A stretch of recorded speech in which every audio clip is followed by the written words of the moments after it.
तो आज मार्केट्स के लिए काफ़ी अहम दिन है क्योंकि आज है मार्च सीरीज की एक्सपायरी। ढेर सारे रोल ओवर से डेटा जुड़े हुए हैं। निफ्टी में जो बदलाव होने हैं वो भी आज से लागू होंगे और सभी फाइनेंशियल्स पे रहेगी नज़र। जो आरबीआई ने एआईएफ को लेके जो कि नियम्स में बदलाव किए हैं उसको लेकर उम्मीद है कि आज फाइनेंशियल्स जोश जरूर दिखाएं और कल की जो तेज़ी है उनको आगे भी बढ़ाए। ग्लोबल बाजारों से भी पॉजिटिव संकेत है। तो इन सभी ट्रिगर्स के साथ भारतीय बाजारों की होगी शुरुआत और ढेर सारे स्टॉक्स और सेक्टर्स पे रहेगी नजर और अगले 2.5 घंटे ढेर सारे स्टॉक्स और सेक्टर्स हमारे एक्सपर्ट्स भी आपके लिए लेकर जरूर आएंगे। इसी के साथ नमस्कार, मैं हूं सृष्टि शर्मा और मेरे साथ मेरे दो सहयोगी डिम्पी और अभिषेक भी जुड़ चुके हैं और अगले 2.5 घंटे हम आपके साथ बने रहेंगे और ढेर सारी स्टॉक स्पेसिफिक, सेक्टर स्पेसिफिक रणनीतियां आपके लिए जरूर लेके आएंगे। हमारे ढेर सारे एक्सपर्ट्स भी हमारे साथ जल्द जुड़ेंगे, पर उससे पहले आपको बता दें कि कौन से हैं वो अहम ट्रिगर्स जहां पे रहेगी बाजार की नजर। तो कल अंतर्राष्ट्रीय बाजारों में जबरदस्त तेजी, कई दिनों बाद इतनी अच्छी तेजी डाउ जोन्स में देखने को मिली है। 470 अंकों से भी ज्यादा चढ़ता हुआ नजर आया डाउ जोन्स। वहीं गिफ्ट निफ्टी फिलहाल देखें तो 22,170 के आसपास शुरुआत के संकेत दे रहा है। आज निफ्टी की एक्सपायरी है, वहां पे रहेगी नजर और आज से जो 25 शेयर्स हैं उनमें T+0 सेटलमेंट लागू हो जाएगा, उसको लेके भी एक्शन हम जरूर देखेंगे। बजाज हाउसिंग, यहाँ पे बड़ी खबर आती हुई सूत्रों के हवालों से कि 2025 तक बजाज हाउसिंग लाएगी अपना आईपीओ। 8,000 करोड़ रुपए जुटाने की योजना है। इसको लेकर सभी बजाज ग्रुप ऑफ स्टॉक्स पे नजर जरूर रखिएगा। और आखिरी में आईडीएफसी फर्स्ट बैंक में ब्लॉक डील हुई है और साथ ही वॉर्बर्स पिंकर्स जो है बेचेंगे अपनी पूरी हिस्सेदारी। ये ब्लॉक डील आज होती हुई नजर आ सकती है, तो इस पे भी हमारा फोकस जरूर रहेगा। तो ढेर सारा स्टॉक और सेक्टर स्पेसिफिक एक्शन है जहां पे हम फोकस करेंगे, रणनीतियां समझेंगे हमारे एक्सपर्ट से। पर अब चलिए आगे बढ़ते हैं और ग्लोबल बाजारों की बात करें उससे पहले अभिषेक, कल तो देखिए जितने भी इन्वेस्टर्स थे कहीं ना कहीं देख रहे थे, शायद सोने से पहले उन्होंने ज़रूर देखा होगा कि इंटरनेशनल मार्केट्स कैसे कर रहे हैं, पर कल पूरी शाम जो है आईपीएल के मैच में गई है। क्या ज़बरदस्त मैच रहा अभिषेक, आप भी देख रहे होंगे, मुझे यकीन है इस बात का। सृष्टि पूरा तो नहीं देख पाया, लेकिन हाँ देखिए देख तो रहा था मैं, और कम से कम सनराइजर हैदराबाद की जो इनिंग्स थी वो उसको मैंने ज़रूर देखी और कुछ मुंबई का भी। छक्के चौकों की झड़ी लग गई। 263 रन का प्रीवियस रिकॉर्ड था वो टूटा, 277 रन बन गए। तो जब 277 रन बन गए, जब इतना हाई स्कोरिंग मैच होता है तो आपको इस मोमेंटम को, इस टेम्पो को बरकरार रखना पड़ता है चेज करते हुए। मुंबई इंडियंस ने कोशिश भी बहुत अच्छी की। 17 छक्के सनराइजर्स की तरफ से लगे थे। उसके मुकाबले में अगर देखें तो भले ही मुंबई इंडियंस पीछे रह गई हो 31 रन, लेकिन 20 छक्के मुंबई इंडियंस ने भी मारे। लेकिन कहीं ना कहीं जब इतना बड़ा स्कोर हो जाता है तो आप प्रेशर में आ जाते हैं, और प्रेशर में ना सिर्फ आप थोड़े बहुत 1-2 ओवर का फिर फर्क रह जाता है। 1-2 ओवर जहां अच्छे पड़ गए फिर आप वो मोमेंटम लूज कर देते हैं।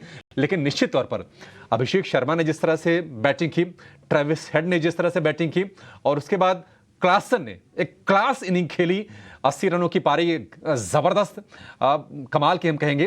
मुंबई इंडियंस की तरफ से शुरुआत बहुत अच्छी दी थी रोहित शर्मा ने और ईशान किशन ने छक्के चौके लगाते हुए, लेकिन उनके आउट होने के बाद कहीं ना कहीं फिर से जिम्मेदारी आ गई कि जो मध्यक्रम के बल्लेबाज थे उस मोमेंटम को बरकरार रख पाएं।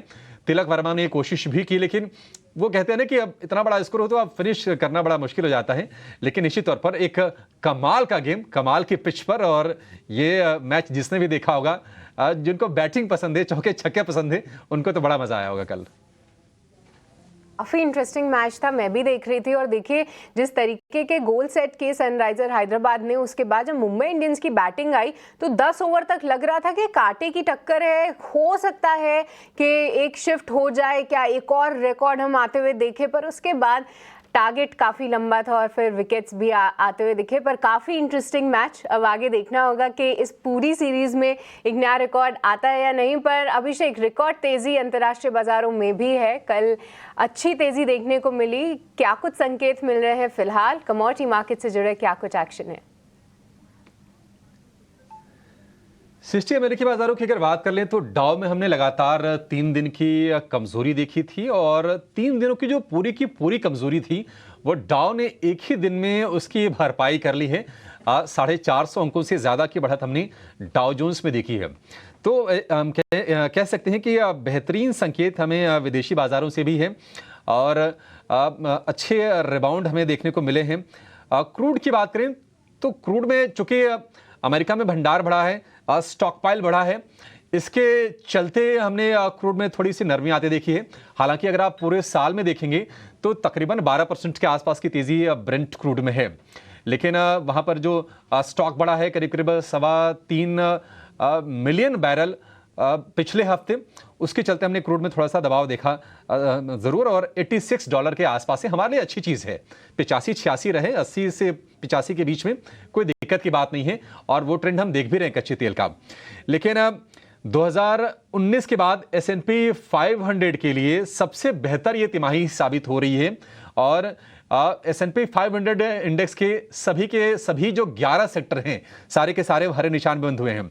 यूटिलिटीज की बात करें तो करीब करीब 3.25% के आसपास की बढ़त, रियल एस्टेट की बात करें तो 2.5% के आसपास की तेजी, और FY24 की अगर हम पूरे साल की अगर बात करें इस फाइनेंशियल ईयर की, तो S&P 500 10%, डाउ जोन्स करीब 5.5% और नेस्डेक में भी करीब करीब 9.25% के आसपास की तेजी हमने देखी है। आज बेरोजगारी दावे के आंकड़ों पर नजर होगी, GDP, कंज्यूमर सेंटिमेंट, इन अहम आंकड़ों पर आज नजर रहेगी। लेकिन निश्चित तौर पर एशियाई बाजारों से अगर हम देखेंगे तो वहां से भी संकेत ठीक ठाक ही हैं। गिफ्ट निफ्टी जरूर थोड़ा सा सुस्त है, 22,176 के आसपास है, उससे थोड़ी सी सपाट शुरुआत के संकेत मिल रहे हैं। और अगर हम फ्यूचर्स की बात करें, डाउ फ्यूचर्स या फिर नेस्डेक S&P फ्यूचर्स, हल्की हल्की सी नरमी वहां पर भी है, क्योंकि कल के सत्र में हम बड़ी तेजी देख चुके हैं 450 को के आसपास की डाउ जोन्स में। लेकिन चलिए यहां से अब आपके लिए संकेत क्या बन रहे हैं वायदा बाजार में। आज दो चीजें होनी जा रही है। एक तो मार्च सीरीज की एक्सपायरी है, तो रोलओवर्स के आंकड़े बड़े क्रूशियल होंगे। स्टॉक्स में, इंडेक्स में किस तरह के रोलओवर बन रहे हैं ये जानेंगे। और T+0 सेटलमेंट की शुरुआत हो रही है 25 शेयरों से। इस बीटा वर्जन की शुरुआत होगी, इस पर भी हमारी नजर रहेगी, उसको भी हम आपके सामने लेकर आएंगे कि कौन कौन से शेयर उसके पार्ट्स हैं। लेकिन एक बार FIIs के DIs के आंकड़ों से शुरुआत कर लेते हैं। डिम्पी बताइए, FIIs की लॉन्ग होल्डिंग से आज क्या कोई संकेत लेने चाहिए? एफएस की लॉन्ग होल्डिंग तो उल्टा घटी है 2%, और ये 33% से घटकर 31% हुई है। रिटेल में किसी तरह का कोई बदलाव नहीं हुआ, और साथ ही अगर आप DIs का देखेंगे तो 53% है। कुल मिला के बाजार के अंदर इस समय बेस बनाने का काम DIs कर रहा है, क्योंकि वो मेजॉरिटी होल्डिंग्स लेके बैठा है 53% की।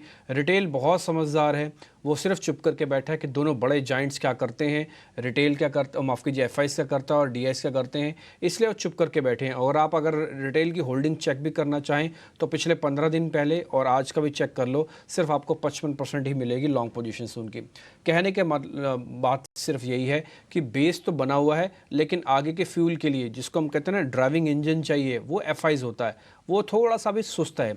आप पिछले 10-15 दिनों से मेरे को बार बार सुन रहे होंगे, तो आपको मैं यही बात बोल रहा हूँ, 30-31% से लेकर 45% के बीच में FIs आके रुक से गए हैं।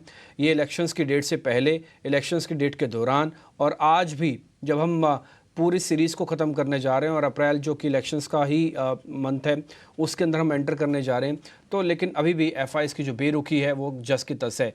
लेकिन एक चीज़ मैं FIs के तौर पर ज़रूर बोलना चाहूँगा, वो ये है कि उन्होंने बेचा भी नहीं है माल, इससे ज़्यादा बेचेंगे भी नहीं माल। अगर मान लीजिए बेच भी देते हैं तो उनके पास कुछ ज़्यादा रूम भी नहीं है बेचने का। मान लीजिए 30 से कितना जाएंगे, 15% तक जाएंगे, 15 तो बॉटम होता है उनका, तो आपके पास सिर्फ 15% और घटने का रिस्क है। और अगर यहाँ पे खरीदारी पे आए तो उनका जो अपर टारगेट होता है वो करीब 85% तक लॉन्ग ले जाते हैं अपनी पोजीशंस को।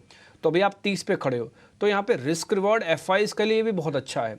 मेरे कहने का मतलब कि अगर आप मार्केट में है ना, तो आपको ये बात डरना नहीं चाहिए कि FIs माल बेचने पे आएगा तो क्या होगा। FIs माल बेचेगा भी ज़्यादा तब भी कुछ नहीं होगा।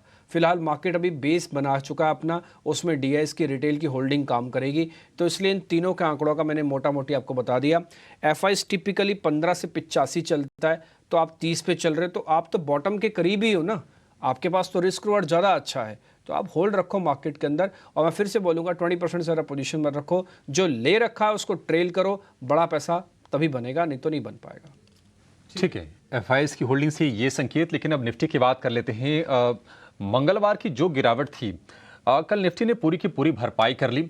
हालांकि अगर हम दिन के ऊपरी स्तर से देखेंगे तो 70 अंकों के आसपास की गिरावट रही, लेकिन लॉन्ग वालों का हौसला बरकरार है। डिम्पी, तो जो लॉन्ग करके गए हैं या फिर जिनको फ्रेश लॉन्ग करना है, ग्लोबल बाजारों के सेटअप को, माहौल को देखते हुए उनके लिए सलाह क्या होगी? देखिए कल पहली बार ऐसा मौका था तो दोनों ये निफ्टी और बैंक निफ्टी बिछड़ गए और बैंक निफ्टी की 1 डे बिफोर एक्सपायरी हुई, आज निफ्टी की एक्सपायरी हो रही है मंथली बेसिस पर और आगे भी भविष्य में भी ऐसे ही होगा। हर बुधवार को आपको बैंक निफ्टी, हर मंगलवार को आपको फिन निफ्टी और हर बृहस्पतिवार को आपको निफ्टी की, यानी कि 3 दिन एक्सपायरी का फ्लेवर आपको मिलेगा। अरे मंथली बेसिस पर भी अलग हो चुके हैं। पहला पॉइंट तो ये है। दूसरा पॉइंट, अगर आप निफ्टी की लॉन्ग पोजीशंस लेके बैठे हैं तो हमने आपको 3-4 पॉइंट्स बताए होंगे, आपको अभी भी याद होंगे और सारे मार्केट के अंदर वैसे ही चल रहे हैं। 21,800 के नीचे हमको क्लोजिंग नहीं मिली, नहीं मिली। 21,800 हमने सीरीज का आपको स्टॉप लॉस दिया था, बचा हुआ है, कहीं नहीं गया। आप तो 22,000 के ऊपर हैं। सिल्वर लाइनिंग का लेवल दिया था कि 22,000 के जितना ऊपर रहेंगे आपकी प्रोबेबिलिटी हाई हो जाएगी कि 22,250 350 तक जाएंगे। कल का जो क्लोज मिला 22,123 तक का मिला है। हम हाई बना चुके हैं 175 तक का कल। तो कुल मिला के बात सारी यही है कि आपने अपने बेस को स्ट्रांग बना लिया, आपने थोड़ा सा ट्रेल किया। क्या अभी भी हम रेंज से बाहर आ गए? तो उसका जवाब ना है। उस रेंज से भी आप बाहर नहीं आए हो। क्या अगली सीरीज के अंदर हम पोजीशंस लाइट लेके जा रहे हैं कि स्ट्रांग लेके जा रहे हैं? अगली सीरीज के अंदर हम पोजीशंस को लाइट लेके जा रहे हैं। अभी अगर आप कॉन्ट्रैक्ट के हिसाब से और ओपन रोल ओवर के हिसाब से चेक करेंगे तो निफ्टी का रोल ओवर करीब 62% के आसपास का है और कॉन्ट्रैक्ट है 1,67,000। ये कॉन्ट्रैक्ट भी बढ़ने चाहिए। ये कम से कम 2.25 लाख कॉन्ट्रैक्ट होने चाहिए कम से कम। तो आपकी सीरीज अभी बहुत लाइट है। ये रोल ओवर के हिसाब से भी लाइट है। आज का दिन मैं एक्सपेक्ट कर रहा हूँ कि ओपन कॉन्ट्रैक्ट्स भी बढ़ जाएंगे और थोड़ा रोल ओवर भी बढ़ जाएगा। 80% के आसपास आ जाना चाहिए। अगर ये नहीं आता तो फिर अगली सीरीज में अलग तरीके से हमको चेक करना होगा। कुल मिला के जिनके पास पड़ा हुआ है माल ज़रूर बना के रखें। पहला आपका टारगेट 22,250 350 का है। जब तक ये पार नहीं होगा बड़ा मूव मार्केट के अंदर नहीं आएगा। इसलिए किसी को ऐसा लगता है कि मेरे को प्रॉफिट बुक करना है तो 22,250 350 की रेंज में एक बार कर दीजिए तो कोई है दिक्कत नहीं है। नहीं तो ट्रेलिंग लगा दे।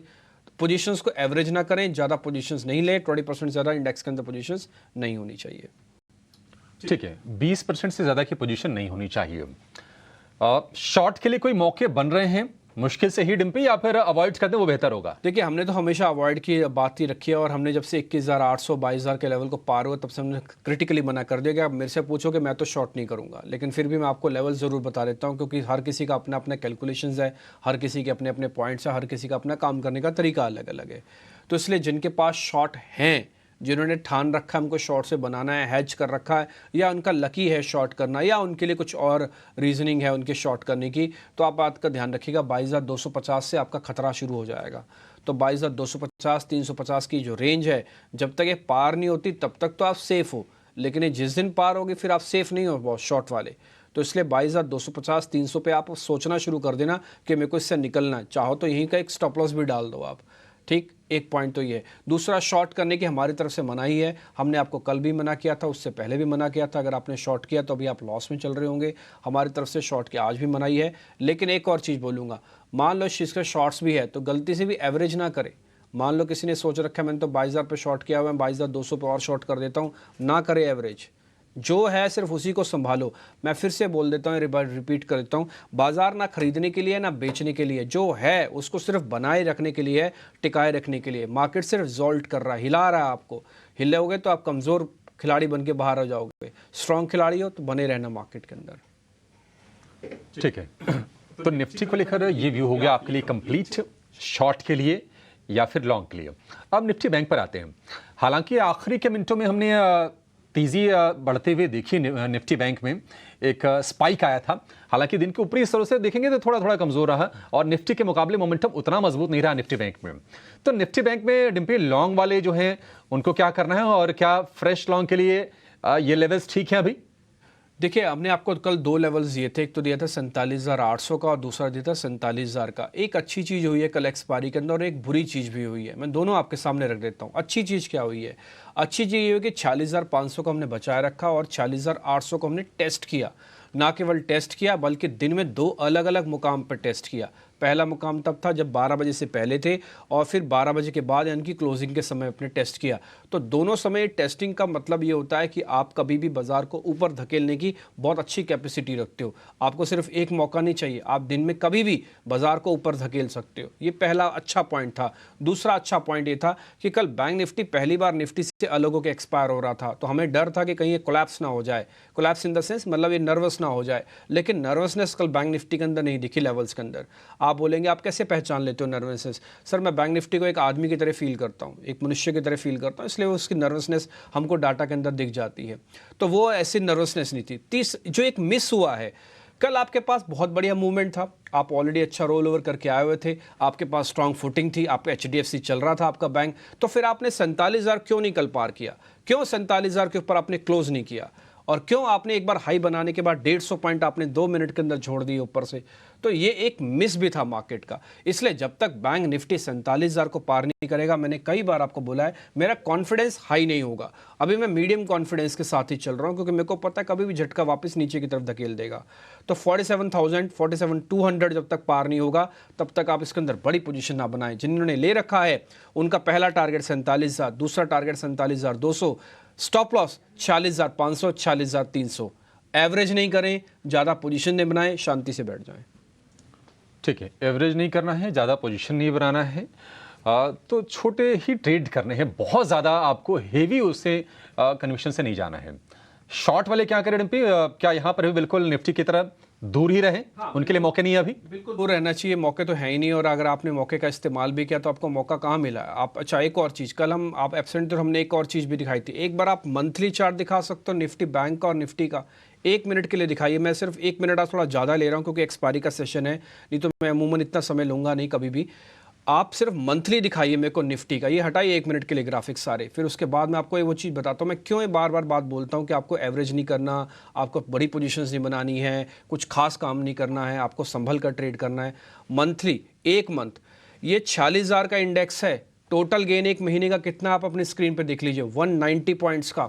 सेम निफ्टी का भी दिखाओ आपको 100 पॉइंट्स भी पाने भारी हो गए होंगे। यानी कि अगर आपने 1 मंथ पहले इस सीरीज़ की शुरुआत की है, आप आज इस सीरीज़ को क्लोज करने जा रहे हो, तो आपके पास पॉइंट्स क्या हैं? कुछ भी नहीं। तो निफ्टी और बैंक निफ्टी कुछ भी नहीं करके जा रहा मंथली बेसिस पर। हाँ, ड्यूरिंग उसके अंदर मोमेंटम आया।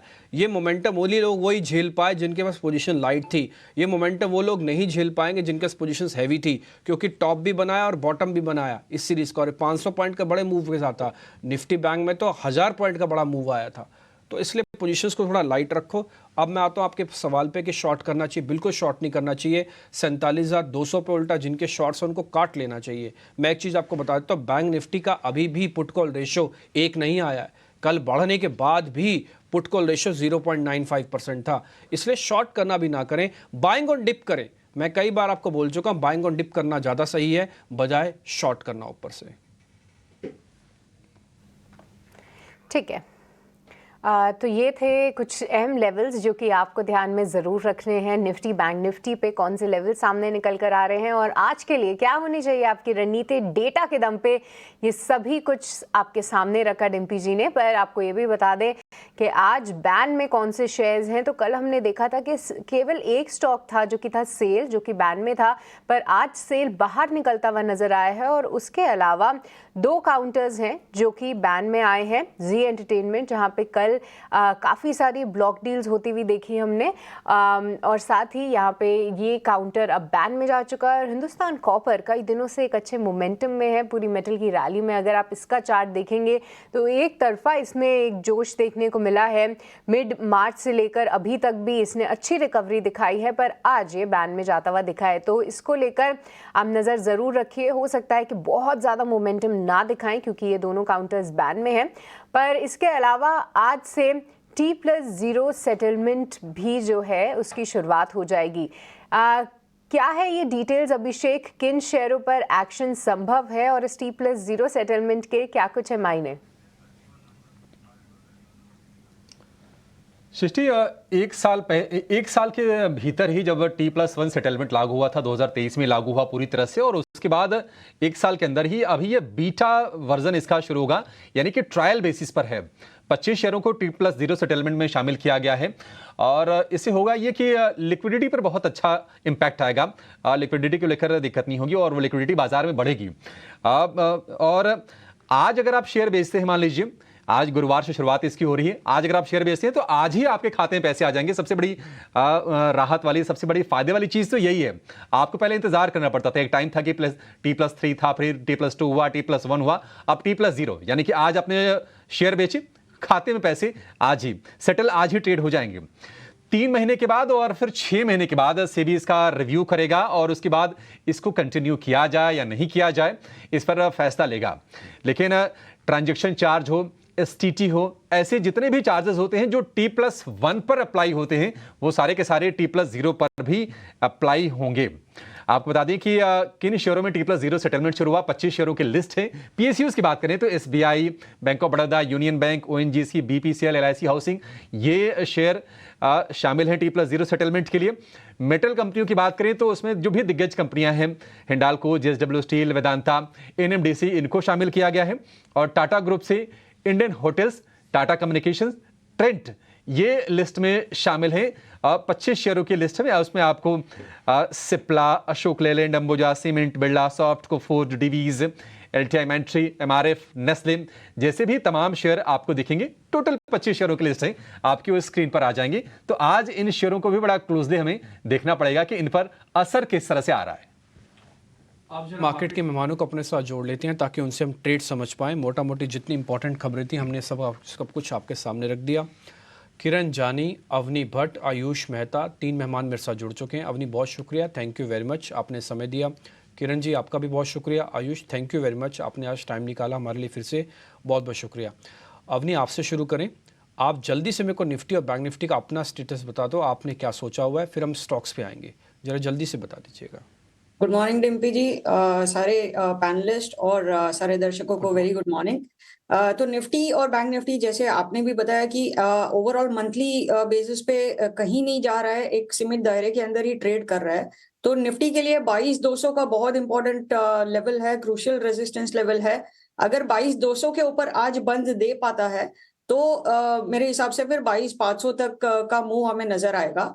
बट एक अच्छी बात यह है कि सपोर्ट बेस अच्छा बन चुका है, तो शायद नीचे तो आने की उम्मीद थोड़ी सी कम है, ऊपर जाने में समय लग सकता है, लेकिन जो एक सेटअप है वो पॉजिटिव है। सो एक इंट्राडे के लिए मेरे हिसाब से आज एक्सपायरी के लिए 22,250, 300 तक की एक उछाल आ सकती है। बट क्लोजिंग बेसिस पे अगर 22,200 हो जाता है तो फिर ये 22,500 तक निफ्टी के चलने की पूरी तैयारी है। एंड सिमिलरली बैंक निफ्टी में 47,000 बहुत क्रूशियल रेजिस्टेंस है, जो कि वो बार बार वहीं से हमें गिरावट नजर आ रही है।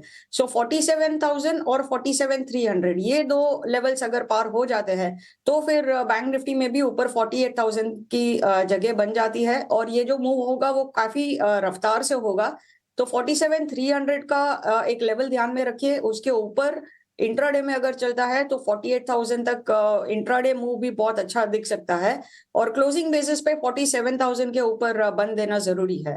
सपोर्ट बेस अच्छा बन चुका है 46,500 पे, और उसके नीचे अगर आप अप्रैल सीरीज के लिए देखें तो 46,000 है। बैंक निफ्टी में एक बात मैं बताना चाहूंगी जो कि थोड़ा सा कॉन्ट्रा व्यू दे रहा है अभी, वो है कि जो रोल ओवर्स है वो 87% हो चुके हैं, जो कि उनके 3 महीने के मंथली एवरेज से काफी ऊपर है। अब excess of anything is also evil, ये अगर कंसेप्ट से चले तो ये बहुत ज्यादा रोल ओवर है। तो irrespective of price movement previous month में जो भी होता है, उसके अलावा अगर रोल ओवर्स बहुत ज्यादा होते हैं तो एक थोड़ा सा दबाव दिखता है।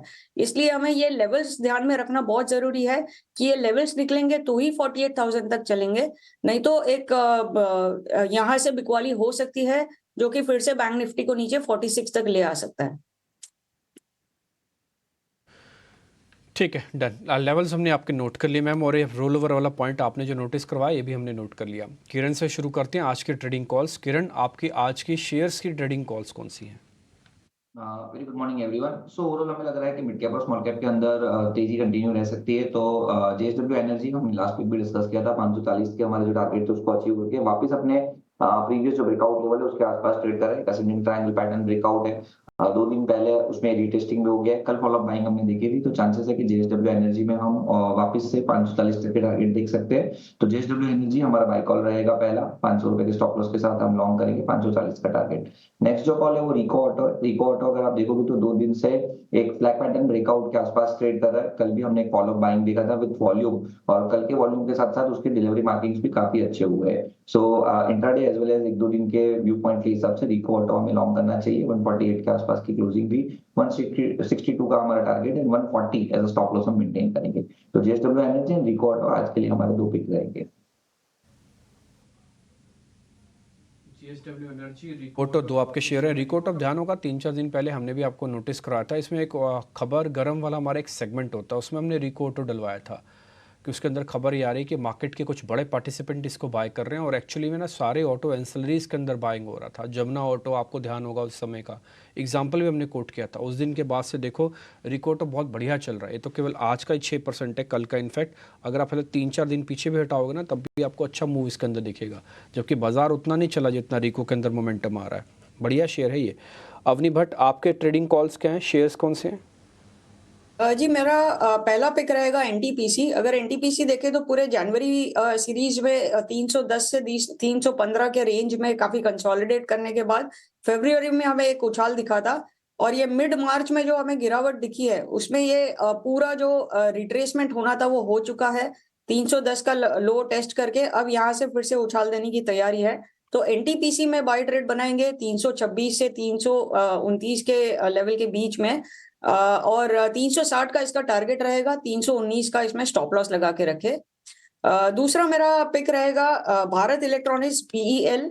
तो बीईएल में भी हमने काफी अच्छा रोल ओवर पिकअप होते हुए देखा है और इसमें भी जो गिरावट दिखी थी उसमें एक रिट्रेसमेंट हो चुका है पूरा कंप्लीट और अब वीकली सपोर्ट से ये घूमता हुआ नजर आ रहा है। तो भारत इलेक्ट्रॉनिक्स में भी 199 पे कल क्लोज हुआ था। एक थोड़ा सा डिप अगर मिल जाए 197 तक हम खरीद सकते हैं इसमें और 216 का इसका टारगेट रहेगा, 192 का स्टॉप लॉस रहेगा। ठीक है, अवनी जी की तरफ से 2 शेयर खरीदारी के लिए और दोनों के दोनों सरकारी कंपनियों के शेयर। आयुष जी के पास चलेंगे। आयुष जी बताइए आपके शेयर कौन से हैं और क्या अभी खरीदारी की ही सलाह देंगे? Good morning to all of you, to all viewers and the panelist. मेरे भी यहाँ से 2 बाय कॉल ही होंगे और मुझे भी लगता है ऑटो एंसिलरी में काफी अच्छा परफॉर्म किया है और अभी भी इसमें कुछ स्टॉक्स ऐसे हैं जो परफॉर्म कर सकते हैं। और तो फर्स्ट स्टॉक होगा मेरा उनो मिंडा पे। अगर हम उनो मिंडा की यहाँ पे बात करें तो इसकी डेली चार्ट पे एक डबल बॉटम फॉर्मेशन देख रहे हैं, एक वीकली चार्ट पे डाउनवर्ड स्लोपिंग ट्रेंड लाइन का एक अच्छा ब्रेकआउट है प्लस एक पॉजिटिव आरएसआई डाइवर्जेंस है और सारे इंपॉर्टेंट मूविंग एवरेजेस के ऊपर स्टॉक ने अपना आपको वेल प्लेस रखा है। तो उनो मिंडा को यहाँ से बाय करना चाहिए फॉर टारगेट 720। यहाँ पे जो आपका स्टॉप लॉस बन जाएगा 670 का होगा। सेकंड स्टॉक में मेरा क्रेडिट एक्सेस पे। तो क्रेडिट एक्सेस की हम यहाँ पे बात करें तो इसके डेली चार्ट में एक फ्लैग पैटर्न का फॉर्मेशन है और उसका ब्रेकआउट दिया है। 20 डे मूविंग एवरेज पे सपोर्ट लेके चला था और उसका भी ब्रेकआउट दे चुका है प्लस क्लोजिंग ऊपर दी है। प्लस हम अगर देखेंगे इसके वीकली चार्ट में एक सपोर्ट लाइन जो थी ट्रेंड लाइन का उसका वहां से रिवर्सल दिया है प्लस एक क्लस्टर रेजिस्टेंस का ब्रेकआउट दिया है 1420 का और क्लोजिंग उसके ऊपर रखी है। तो मुझे लगता है क्रेडिट एक्सेस को यहाँ से बाय करना चाहिए फॉर टारगेट ऑफ 1480। यहाँ पे जो आपका स्टॉप लॉस मेंटेन किया आएगा 1395 का होगा। ठीक है, क्रेडिट एक्सिस ग्रामीण ये आयुष जी की तरफ से 1480 रुपये के टारगेट के लिए 1395 रुपये का स्टॉप लॉस। तो सारी की सारी ट्रेडिंग कॉल्स हो गई। अब खबरों वाले शेयर की तरफ चलेंगे। शरद हमारे साथ तैयार तो हो गए हैं लेकिन उसके पहले एक आपको एक्सक्लूसिव खबर बताएंगे और ये एक्सक्लूसिव खबर लेकर हमारे साथ हमारे सहयोगी अंकुर मिश्रा जुड़ गए हैं। खबर ये है सूत्रों के हवाले से कि बजाज हाउसिंग फाइनेंस जल्द ही IPO लाने की तैयारी कर रहा है। अंकुर बताइए क्या है खबर की डिटेल? जी हाँ, सूत्र में यही बता रहे हैं कि बजाज हाउसिंग फाइनेंस ने IPO पर काम शुरू कर दिया है। ये जो IPO है वो कंपनी इसलिए लाना चाहती है क्योंकि रिजर्व बैंक ऑफ इंडिया के स्केल बेस्ड रेगुलेशन के नियमों के तहत एक नया IPO लाना है कंपनी को 2025 सितंबर तक। अब इसी के तहत इस पर काम शुरू हुआ है और सूत्र हमें ये बता रहे हैं कि कई सारे इन्वेस्टमेंट बैंकर्स को इसके लिए रीच आउट किया है। हालांकि अभी साइज कंफर्म नहीं है लेकिन जो फीडबैक मांगा गया है वो 8,000 करोड़ रुपए के IPO के करीब के साइज का IPO प्लान है। लेकिन फाइनल जो IPO का साइज है, क्वांटम है, वो एक बार फीडबैक मिलने के बाद डिसाइड हो सकता है। कंपनी इसमें कितना स्टेक पेयर करेगी इस पर ये भी फैसला होना बाकी है। लेकिन जो प्रिलिमिनरी टॉक्स होते हैं वो शुरू हो गए हैं और हम बहुत जल्द देख सकते हैं कि बजाज हाउसिंग फाइनेंस अपने IPO को लॉन्च कर सकता है और डिटेल्स आपके सामने बहुत ही जल्द हो सकती हैं।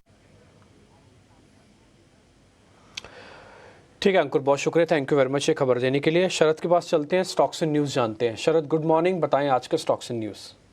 Good morning Dimpy. तो यहाँ पे जो है सबसे पहले ब्लॉक डील आज हो सकती है आईडीएफसी फर्स्ट बैंक की, और यहाँ पे वाबक पिंकस अपनी इंटायर 2.3% स्टेक की बिकवाली कर सकते हैं, जिसका वैल्यू लगभग 1200 करोड़ का है। फ्लोर प्राइस लगभग 4% डिस्काउंट पे है। दूसरा स्टॉक फोकस में रहेगा आईसीआईसीआई सिक्योरिटीज़, और यहाँ पे अहम डेवलपमेंट हुई है।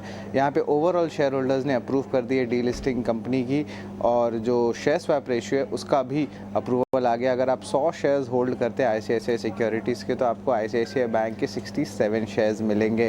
ये कैलकुलेशन के हिसाब से आ रहा है, लेकिन याद रखिए अगर डिटेल में हमने पता किया तो इंस्टीट्यूशनल शेयर होल्डर्स ने जो है लार्जली अप्रूव किया है, लेकिन माइनॉरिटी शेयर होल्डर्स ने नहीं अप्रूव किया है। बट ओवरऑल ये पास हो चुका है ये पूरी रिक्विजिट। एल्केम लैब्स को 10 फॉर्म 483 ऑब्जर्वेशंस बद्दी प्लांट में आए हैं। एक नेगेटिव न्यूज़ फ्लो है। यहाँ इस प्लांट में जो है सिग्निफिकेंट कंट्रीब्यूशन लगभग 30 से लेकर 40% तक का कंपनी के रेवेन्यूज़ में आता है। तो यहाँ पे जो है स्टॉक में रिएक्शन देखने मिल सकते हैं नेगेटिवली। वीआईपी इंडस्ट्रीज़ जो है ऑफ कोर्स अंडर परफॉर्मर था पिछले साल, अब जो है उनकी नई स्ट्रैटेजी आई है। यहाँ पे वो डबल डिजिट ग्रोथ का जो है चौथी तिमाही से अनुमान लगा के बैठे हैं, और जो मार्केट शेयर है वो फर्स्ट हाफ FY25 में ग्रोथ हो सकता है। एबिटा मार्जिन जो है मीडियम टर्म में 18% का एक्सपेक्टेशन है, और लंबे अवधि के लिए 20% का। SG mart small cap company है, इसकी भी आज ब्लॉक डील हो सकती है। प्रमोटर लगभग 6% स्टेक की बिकवाली करेंगे, जिसका वैल्यू आता है 345 करोड़ रुपये, और जो फ्लो प्राइस रखा है वो 2% डिस्काउंट पे है। इंडिया बुल्स रियल एस्टेट पे एक नेगेटिव न्यूज़ फ्लो है। एनक्लैट मीटिंग जो मर्जर होने वाली थी एम्बेसी ग्रुप के साथ, वो अब पोस्टपोन्ड हो गई है। मार्च 22 को था मीटिंग, अब वो अप्रैल के एंड में अप्रैल 24 को जो है ये मीटिंग होने वाली है। सामी होटल्स स्मॉल कैप है, यहाँ पे सिंगापुर बेस्ड एफआई ने बिकवाली की, लेकिन जो अब्जॉर्प्शन आया है वहाँ पे एफआई देखने मिले हैं, जैसे कि सोसाइटी जनरल और डीएनबी फंड। टेक्समैको रेल की 250 करोड़ की क्यूआईपी इशू तो क्लोज हो गई है, लेकिन दो अहम नाम सामने आते हैं इस लिस्ट में। पहला है अबू धाबी इन्वेस्टमेंट अथॉरिटी, और दूसरा है फ्रांस की एफआई सोसाइटी जनरल। एक स्पेशल सिचुएशन कंपनी है जीओसीएल कॉर्पोरेशन, यहाँ पे लगभग मार्केट कैप आप देखिए तो 1900 करोड़ का है, लेकिन जो अनाउंसमेंट आई है वहाँ पे जो लैंड एसेट्स के मोनेटाइजेशन की अप्रूवल आई है हैदराबाद में, उसका वैल्यू मार्केट कैप से ज़्यादा है, 3500 करोड़ का ये ऑलमोस्ट है। और बोर्ड ने MOU भी साइन कर लिया है स्क्वायर स्पेस के साथ, जो मोनेटाइजेशन होगी, और अगले 18 महीने में यहाँ मोनेटाइजेशन होगी। तो यहाँ पे बड़ा एक्शन आज देखने मिल सकता है। और आखिरी stock doctor Reddy's labs focus में रहेगा, जहाँ पे वो exclusive distribution partnership Sanofi private health के साथ किए हैं वैक्सीन प्रोडक्ट्स को लेके। तो ये 10 स्टॉक्स आपको अपने रडार में ज़रूर रखने चाहिए। ठीक है शरद, बहुत शुक्रिया, थैंक यू वेरी मच ये सारे के सारे स्टॉक्स एंड न्यूज़ बताने के लिए। थोड़ी देर में हम ब्रोकिंग हाउसेस की रिपोर्ट्स भी आपके सामने रख देंगे। ये जो डॉक्टर रेड्डीज़ वाली खबर है ना, लास्ट में आपने दिखाई है, वैक्सीनेशन डिस्ट्रीब्यूशन के लिए करार किया है, इसी खबर से शुरू करते हैं, लास्ट की खबर से ही। एक बार जरा आयुष चेक करना डॉक्टर रेड्डीज़। डॉक्टर रेड्डी की यहाँ पे अगर हम डेली चार्ट की बात करें तो इसमें डाउनफॉल हमने कल देखा है, कल के सेशन में एक बॉलिंग का बैंड के लोअर बैंड के आसपास ट्रेड कर रहा है, लेकिन एक सपोर्ट के आसपास है 6025 का एक सपोर्ट है। जब तक वो ब्रेक नहीं होता है यहाँ से हमारा व्यू कॉशियस नहीं होगा। अगर 6025 ब्रेक कर देता है तो उसमें जो नीचे का लेवल है 1500 तक का वो ओपन हो जाएगा, जो कि 100 डे मूविंग एवरेज है। ठीक है, एक और चीज़ आपसे पता करनी, अवनी जरा आप चेक के बताइए, कल रिलायंस ने ना बहुत हेल्प की थी मार्केट की, क्या रिलायंस आज भी चलेगा? क्या आज भी चल सकता है? कल तो एक रिपोर्ट आई थी, रिपोर्ट के दम पर 4% चला। रिलायंस और HDFC ने दोनों ने मिलकर 50% का गेन दे दिया था। क्या रिलायंस आज भी चलेगा? अगर ये नहीं चला ना तो फिर सारी चीज़ें थोड़ा रुक जाएंगी या स्लो हो जाएंगी। जी, रिलायंस का अभी एकदम शॉर्ट टर्म ट्रेडिंग व्यू देखे तो 3015 पे इसका डेली चार्ट्स पे एक रेजिस्टेंस लेवल है, वो अगर निकाल पाता है आज के दिन में तो मेरे हिसाब से एक अच्छा मूव आज भी हमें देखने मिल सकता है। बट मेरा व्यू ऐसा बन रहा है कि जो हिसाब से कल जो मूव आया था उसके बाद में ये 3015 के आसपास थोड़ा सा रुक सकता है और आज साइडवेज मूवमेंट दिखा सकता है। तो 3015 का लेवल ध्यान में रखिए, उसके ऊपर निकलता है तो इंट्राडे के लिए भी इसमें एक अच्छा मोमेंटम पिकअप हो जाएगा। ठीक है, रिलायंस को लेकर ये व्यू 2985 रुपए का भाव और बढ़िया तेजी हमने इसमें देखी। लेकिन ब्रोकरेज हाउसेस के रडार पर कौन से शेयर हैं, कहां पर आज एक्शन होगा रिपोर्ट्स के दम पर, ये बताने के लिए हमारी सहयोगी पूजा त्रिपाठी जुड़ गई हैं। पूजा बताइए कौन सी रिपोर्ट्स होंगी आज क्रूशियल? जी शुरुआत सबसे पहले सन फार्मा से करते हैं। HSBC ने अपनी रिपोर्ट जारी की है जिसमें कि खरीदारी की राय वो मेंटेन किए हुए हैं और जो टारगेट प्राइस है वो 1550 से बढ़ाकर 1790 का कर दिया है और स्पेशलिटी पोर्टफोलियो में उनका कहना है कि आगे आने वाले समय में जो ग्रोथ आउटलुक है वो काफ़ी स्ट्रॉन्ग नज़र आ रही है। आगे बात करते हैं हाईटेक पाइप्स की। यहाँ पर एंटीक ने अपनी कवरेज शुरू की है बाय रेटिंग के साथ और टारगेट प्राइस देख रहे हैं 200 रुपये का और यहाँ पर इनका कहना है कि आने वाले समय में प्रोडक्ट मिक्स में जिस तरह से सुधार हो रहा है उससे वॉल्यूम एक्सपेंशन में भी मदद मिलेगी और कंपनी के प्रॉफिटेबिलिटी में भी एक ग्रोथ नज़र आएगी।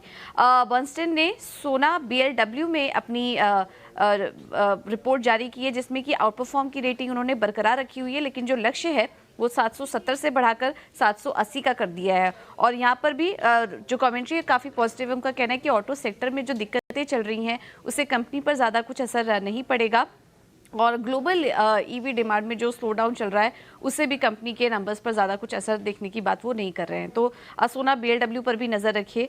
ICICI बैंक पर सिटी ने अपनी रिपोर्ट जारी की है और इस पर ध्यान रखिए कि उन्होंने 90 दिन की कैटलिस्ट वॉच लिस्ट पे इसको डाला हुआ है यानी कि शॉर्ट टर्म के लिए टारगेट वो 1322 का देख रहे हैं कंपनी पर और चौथे तिमाही के नतीजों के आधार पर उन्होंने ये टारगेट दिया है। उनका कहना है कि Q4 रिजल्ट्स काफ़ी अच्छे आ सकते हैं कंपनी के, उस लिहाज से कंपनी पर नज़र रखिए। और आखिर में बात करते हैं एवेन्यू सुपरमार्ट्स की। CLSA ने अपनी रिपोर्ट जारी की है जिसमें कि खरीदारी की राय देख रहे हैं और टारगेट प्राइस बढ़ा दिया है 5107 से बढ़ाकर 5307 का दिया है और इनका कहना है कि डीमार्ट जिस तरीके से स्टोर एडिशन कर रहा है काफ़ी फ़ायदा और पॉजिटिव होगा ये आने वाले समय में कंपनी के लिए। ठीक है, तो डीमार्ट पर CLSA बुलिश है, 5307 रुपए का लक्ष्य। जहां तक मुझे याद है कुछ दिन पहले ही डीमार्ट पर CLSA की रिपोर्ट आई थी और 5100 रुपए का ये टारगेट दिया था डीमार्ट ने और फिर से टारगेट को अपग्रेड किया है। चौथी तिमाही में कंपनी ने 16 नए स्टोर खोले हैं और इसको लेकर बुलिश है CLSA कहीं न कहीं डीमार्ट के शेयर पर।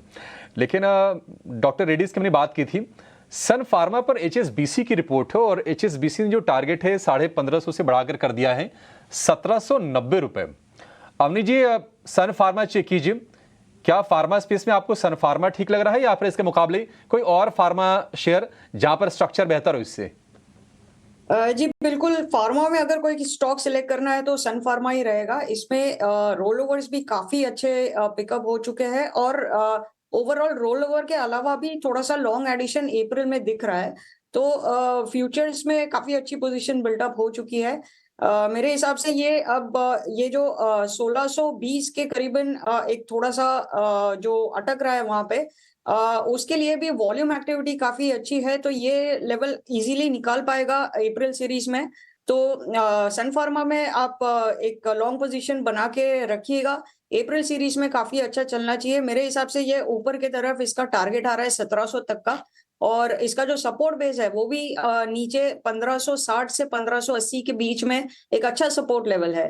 तो थोड़ा बहुत अगर प्रॉफिट बुकिंग होता है, रिट्रेसमेंट होता है और ये इन लेवल्स पे अगर स्टॉक मिल जाता है तो 1580 के करीबन इसमें आप निवेश कर सकते हैं। ऊपर 1700 का टारगेट रहेगा अप्रैल सीरीज के लिए। ठीक है, 1580 के पास अगर मौके मिले तो आपके लिए अच्छा होगा। 1600 रुपए पर ये शेयर ट्रेड कर रहा है और जो टारगेट है अप्रैल सीरीज के लिए वो है 1700 रुपए का। तो जो आपका सपोर्ट है नज़दीक ही है, टारगेट आपके लिए बड़ा है यहाँ से निश्चित तौर पर सन फार्मा में। लेकिन फार्मा वाले शेयरों की लिस्ट को आगे बढ़ाते हैं और अल्केम लैब्स पर आपसे व्यू चाहेंगे आयुष जी। बद्दी प्लांट के लिए US FDA से 10 आपत्तियां मिली हैं, फॉर्म 483 भी जारी हुआ है। निश्चित तौर पर आज थोड़ा प्रेशर में ये शेयर रह सकता है। जरा इसका चेक करके बताइए कि सपोर्ट कहां पर है और शेयर में आज क्या करना चाहिए।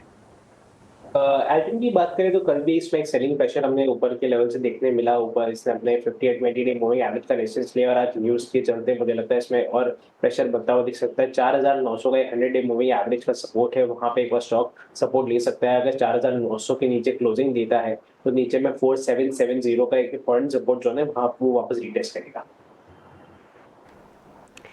ठीक है, तो ये फार्मा काउंटर्स पे आपके लिए रणनीतियाँ सन फार्मा और साथ ही डॉक्टर रेड्डीज पॉजिटिव खबर और साथ ही एल्केम लैब्स एक नेगेटिव खबर के चलते फोकस में ज़रूर रहेगा। पर इस बीच स्वागत करना चाहेंगे मयूरेश जोशी का भी। मयूरेश, वेरी गुड मॉर्निंग और बहुत बहुत स्वागत है आपका ET नाउ स्वदेश पे। मयूरेश, सबसे पहले तो आपसे फाइनेंशियल्स पे ही राय जानना चाहेंगे। देखिए, जिस तरीके के AI से रिलेटेड प्रोविजनिंग नॉर्म्स ट्वीक किए हैं RBI ने, आप कैसे देख रहे हैं इसे?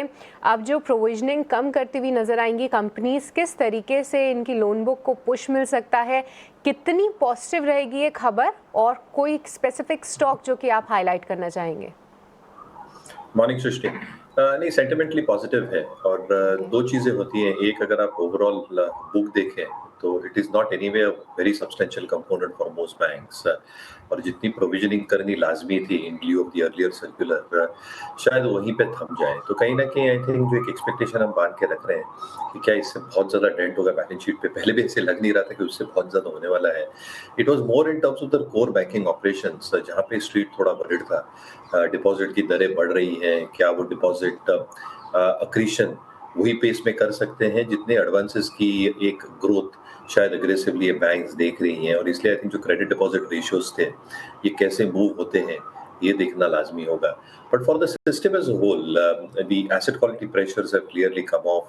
अगर आप देखते हैं जो प्रोविजनिंग अब तक हुई है even on the balance sheet till Q3 is very very healthy for most large private sector banks हो, पब्लिक सेक्टर हो या इवन मिड पब्लिक सेक्टर हो। इसके वजह से आई थिंक जो कॉस्ट टू इनकम रेशियो से काफी बैंक्स के ये नीचे आ चुके हैं, and because of that ROEs have shown expansion. So banks are in a very very comfortable position right now. Even with regards to capital adequacy, I think capital adequacy for the larger banks are at very comfortable levels, and most banks do not want to chase the aggressive path. I think it's just a matter of 1 or 2 quarters. हमें लगता है जैसे rate cut का सिलसिला start होगा in the second half of this calendar year across the globe and the Indian context as well, एक जो NIMs और spreads हैं they will revert back to mean, जो थोड़े सप्रेस हो चुके थे because of increase in deposit rates and not able to pass through in terms of the lending rates in that proportion. तो मुझे लगता है I think it's just a matter of time. Market हमेशा एक forward discounting mechanism रहता है, तो ये सारी चीजें डिस्काउंट करेंगे। तो हम आई थिंक फाइनेंशियल्स पे पॉजिटिव रहेंगे। लार्ज बैंक्स अगर पुल बैक्स में मिलते हैं, ICICI bank, Axis bank actionables रहेंगे within PSUs, State Bank, Bank of Maharashtra अगर पुल बैक्स में मिलते हैं तो एक्शनेबल्स रहेंगे। भाई मयूरेश, इस अनाउंसमेंट से रिलेटेड एक्शन जो है वो सिर्फ बैंकिंग स्पेस पे दिखेगा या फिर कुछ NBFCs पे भी नज़र रखनी है, या NBFCs में से कोई स्टॉक जो कि आपको पसंद हो? NBFCs, you're absolutely right, Shrishti. I think also stays in the limelight, and NBFCs को एक greater advantage मिलता है जब रेट कट्स आते हैं, क्योंकि उनकी जो borrowing cost है या दरें होती हैं वो proportionately ज़्यादा बढ़ती है compared to the banking core banking stocks, और इसलिए जो एक implied advantage होगा NBFCs के लिए with rate cuts can be in a greater amplitude compared to the core banking stocks. Having said that, I think जो qualitative NBFCs हैं इस पे फोकस रखें, क्योंकि जो अन्य नियम है RBI के, unsecured loans, personal loans as an example, जहां पे इनकी प्रोविजनिंग बढ़ने वाली है, ये शायद थोड़े मिड या लोअर रंग NBFCs को तंग कर सकते हैं। तो मुझे लगता है I think within this space Chola as an example, Shriram finance as an example, या जो हाउसिंग फाइनेंस NBFCs हैं, यहाँ पे एक स्ट्रॉन्ग अक्रीशन देखा जा सकता है। PNB housing as an example अगर पुल बैक से स्टॉक देता है तो थोड़ा सिलेक्टिव रहना पड़ेगा इस स्पेस में, जहाँ पे बेहतर बैलेंस शीट है और कैपिटल एडिक्वेसी है, ये स्टॉक्स पे फोकस करें। ठीक है, तो आज इस अनाउंसमेंट से लेकर सारे ही दिग्गज बैंक्स और साथ ही NBFCs पे रहेगी नज़र, और उसके साथ साथ अन्य काउंटर्स इस पूरे स्पेस से रिलेटेड वो भी आपके लिए मयूरेश ने हाईलाइट किए। पर आज एक और ग्रुप ऑफ स्टॉक्स पे नज़र रहेगी, और अवनी मैं चाहती हूँ कि आप एक बार टेक्निकली बताएं कि कैसे प्लेस्ड हैं फिलहाल। बजाज फाइनेंस उनमें से एक काउंटर है, क्योंकि हमारे सूत्र हमें बता रहे हैं कि जो बजाज हाउसिंग फाइनेंस है उसके IPO की तैयारी हो रही है, और हम देख रहे हैं कि बजाज फाइनेंस जो कि अनदर लिस्टेड NBFC है बजाज ग्रुप की, उसमें ज़बरदस्त एक्शन है अवनी। पिछले 4 से 5 दिनों का आप चार्ट देखें, एक तरफा इसमें चाल देखने को मिल रही है। पर अभी भी किसी ने अगर निचले स्तरों पे लिया हुआ है तो उनको कौन से स्तर ध्यान में रखने चाहिए, और आज के लिए क्या कोई रणनीति है बजाज फाइनेंस के लिए? जी सृष्टि जी, तो बजाज फाइनेंस ने जो अभी पिछले 2 हफ्ते में जो मूव दिया है उनमें एक बहुत बड़ी गिरावट देखने मिली थी, सारे मूविंग एवरेजेस के नीचे ट्रेड कर रहा था। और कल के दिन में बजाज फाइनेंस ने जो इसका 200 दिन के मूविंग एवरेज के ऊपर बंद दिया है, और डेली चार्ट्स पे और वीकली चार्ट्स पे भी जो शॉर्ट टर्म मूविंग एवरेज है 20 दिन के मूविंग एवरेज के ऊपर बंद दे दिया है। तो मेरे हिसाब से ये एक मोमेंटम जो है वो कंटिन्यू रहेगा। एकदम शॉर्ट टर्म अगर आप देखें तो ऊपर 74 तक ये चल सकता है, बट अगर इसको आप थोड़ा समय देते हैं 3 से 6 महीने का, तो मेरे हिसाब से ये वापस फिर से एक बार 77 से 7750 के लेवल तक ऊपर चलना चाहिए। तो व्यू पॉजिटिव रहेगा। इसमें भी रोल ओवर्स भी काफी अच्छे पिकअप हो चुके हैं, तो उस नजरिए से भी एक अच्छा मोमेंटम कंटिन्यू रहना चाहिए। इंडिया बुल्स रियल एस्टेट को लेकर भी खबर है, नीचे आप टिकर पे भी देख पा रहे होगे कि एम्बेसी ग्रुप के साथ एक बैठक होना था, उसको लेकर थोड़ा सा मामला टल रहा है। एक काम करते हैं, जरा अवनी भट्ट से इंडिया बुल रियल एस्टेट का टेक्निकली सेटअप चेक करवा लेते हैं। अवनी एक बार जरा चेक करेंगे इंडिया बुल्स रियल एस्टेट।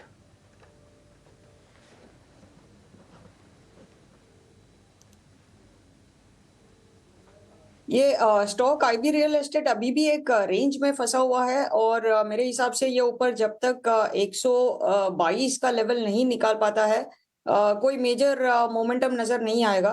तो मेरे तरफ से फिलहाल ये अवॉइड लिस्ट में रहेगा। अगर डिप में मिलता है नीचे 106 के करीबन, तो इसमें हम निवेश कर सकते हैं कि लॉन्ग साइड पे पोजीशन बना सकते हैं 100 के स्टॉप लॉस के साथ में, या तो 122 के ऊपर निकले तो, बट फिलहाल ये रेंज के अंदर अभी कोई ट्रेड नहीं बन रहा है इसमें। दो शेयर पे और पता करना है, टिपिकली में ब्रेकआउट्स दिख रहा है। पहला है त्रिवेणी टर्बाइंस के नाम से, एक बार जरा दिखा सकते हैं। डेली चार्ट दिखाएंगे, हालांकि आप तो नहीं दिखा पाएंगे, लेकिन आप थोड़ा मंथली और वीकली दिखाइएगा। त्रिवेणी टर्बाइंस एक बार जरा आप चेक करेंगे। आयुष, ये आपको ब्रेकआउट कैंडिडेट लग रहा है त्रिवेणी टर्बाइंस? जी, त्रिवेणी टर्बाइंस की मैं सॉरी त्रिवेणी का चार्ट देख रहा था। त्रिवेणी टर्बाइंस का 586 रुपये का है। सॉरी, हाँ, त्रिवेणी टर्बाइंस की अगर हम यहाँ पे बात करें तो त्रिवेणी टर्बाइंस का चार्ट काफी पॉजिटिव है, इसमें सारे एवरेजेस के ऊपर वेल प्लेस्ड है। तो मुझे लगता है त्रिवेणी टर्बाइन को डेफिनेटली यहाँ से लिया जा सकता है। इसमें जो फर्स्ट टारगेट हम देख रहे हैं वो 570 का रहेगा। इसमें जो आपको स्टॉप लॉस मेंटेन करना है वो 534 का होगा। एक और शेयर भी आप चेक कीजिए, आयुष आप ही चेक कीजिए, हम उस पर स्टैंपिंग लगाते जाएंगे। वो है रेड टेप का। रेड टेप पे जरा चेक कीजिए। पहले मिर्ज़ा इंटरनेशनल का प्रोडक्ट हुआ करता था, बाद में दोनों कंपनियां अलग अलग हो गई हैं। रेड टेप आप अलग से लिस्टेड है। आप ये एक बार जरा चेक करो तो रेड टेप। इसके रेड टेप की अगर मंथली और वीकली चार्ट की बात है तो वीकली पे एक अच्छा खासा राउंडिंग बॉटम है, मंथली पे कंसोलिडेशन का ब्रेकआउट है, डेली चार्ट पे भी एक ट्रेंड लाइन पर बॉलिंग बैंड या अपन बैंड का ब्रेकआउट ऑलरेडी दे चुका है। एक 670 के आसपास छोटा सा रेजिस्टेंस फेस करा है, जो मुझे लगता है आने वाले दिनों में इसको भी वो आगे निकल जाएगा वहां से। और इसमें जो फर्स्ट टारगेट हम देख रहे हैं वो 695 का होगा, और इसमें जो आपको स्टॉप लॉस मेंटेन करना है वो 645 का रखना है। महेश, ये दोनों जो लैब वाली कंपनीज हैं, एक तो मेट्रोपॉलिसिस और डॉक्टर लाल पैथ लैब, हालांकि इस पे तो रिपोर्ट आई थी, डॉक्टर लाल पैथ लैब पे कवरेज हुआ था, लेकिन आपको वैल्यूएशन जस्टिफिकेशन लगता है सर? बैलेंस शीट, बिजनेस, आगे की ग्रोथ को सब कुछ देखते हुए, होल्डिंग्स वगैरह को देखते हुए, आप इन दोनों शेयर्स पे आपकी कॉल क्या होगी, डॉक्टर लाल पैथ लैब और मेट्रोपॉलिसिस पे? एक ठीक ठाक एस्पेक्ट या ठीक ठाक लेवल्स पे बैठे हुए हैं Dimpi ji. Morning to you. दो चीजें हो रही हैं, एक प्री कोविड और पोस्ट कोविड काल, ये सारी कंपनीज को डिवाइड करना चाहिए, क्योंकि कोविड काल में ये सारी कंपनीज में जो एक रेवेन्यू एक्रीशन देखने मिला था, हालांकि आई थिंक जो मार्जिन्स के साथ ये रेवेन्यू आता था थोड़ा कम था, created a substantial impact in terms of top line growth. But जैसे हम पोस्ट कोविड एरा में हैं, लास्ट 1.5 साल से आप देख रहे हैं कि जो बैलेंस शीट ग्रोथ है that has reverted back to mean, और ये प्री कोविड एरा से थोड़ी बेहतर होते जा रही है। दूसरा, आपको ये देखना चाहिए कि जो पूरी स्पेस है diagnostics as a space, outside hospitals, I think जो लार्ज चेन्स हैं, यहाँ पे एक सिग्निफिकेंट एक्रीशन देखने मिल सकता है in the coming few years. जो छोटे मझोले चेन्स रहते हैं लोकल एरिया में, शायद वो कंसोलिडेट हो, या larger chains will have a bigger presence in tier 3, tier 4 cities as well. तीसरा, आई थिंक जो भी नए लैब्स खुल रहे हैं, इनका जो पेबैक पीरियड होता है ये 6 से 9 महीनों का रहता है, sometimes I think it extends a little bit longer.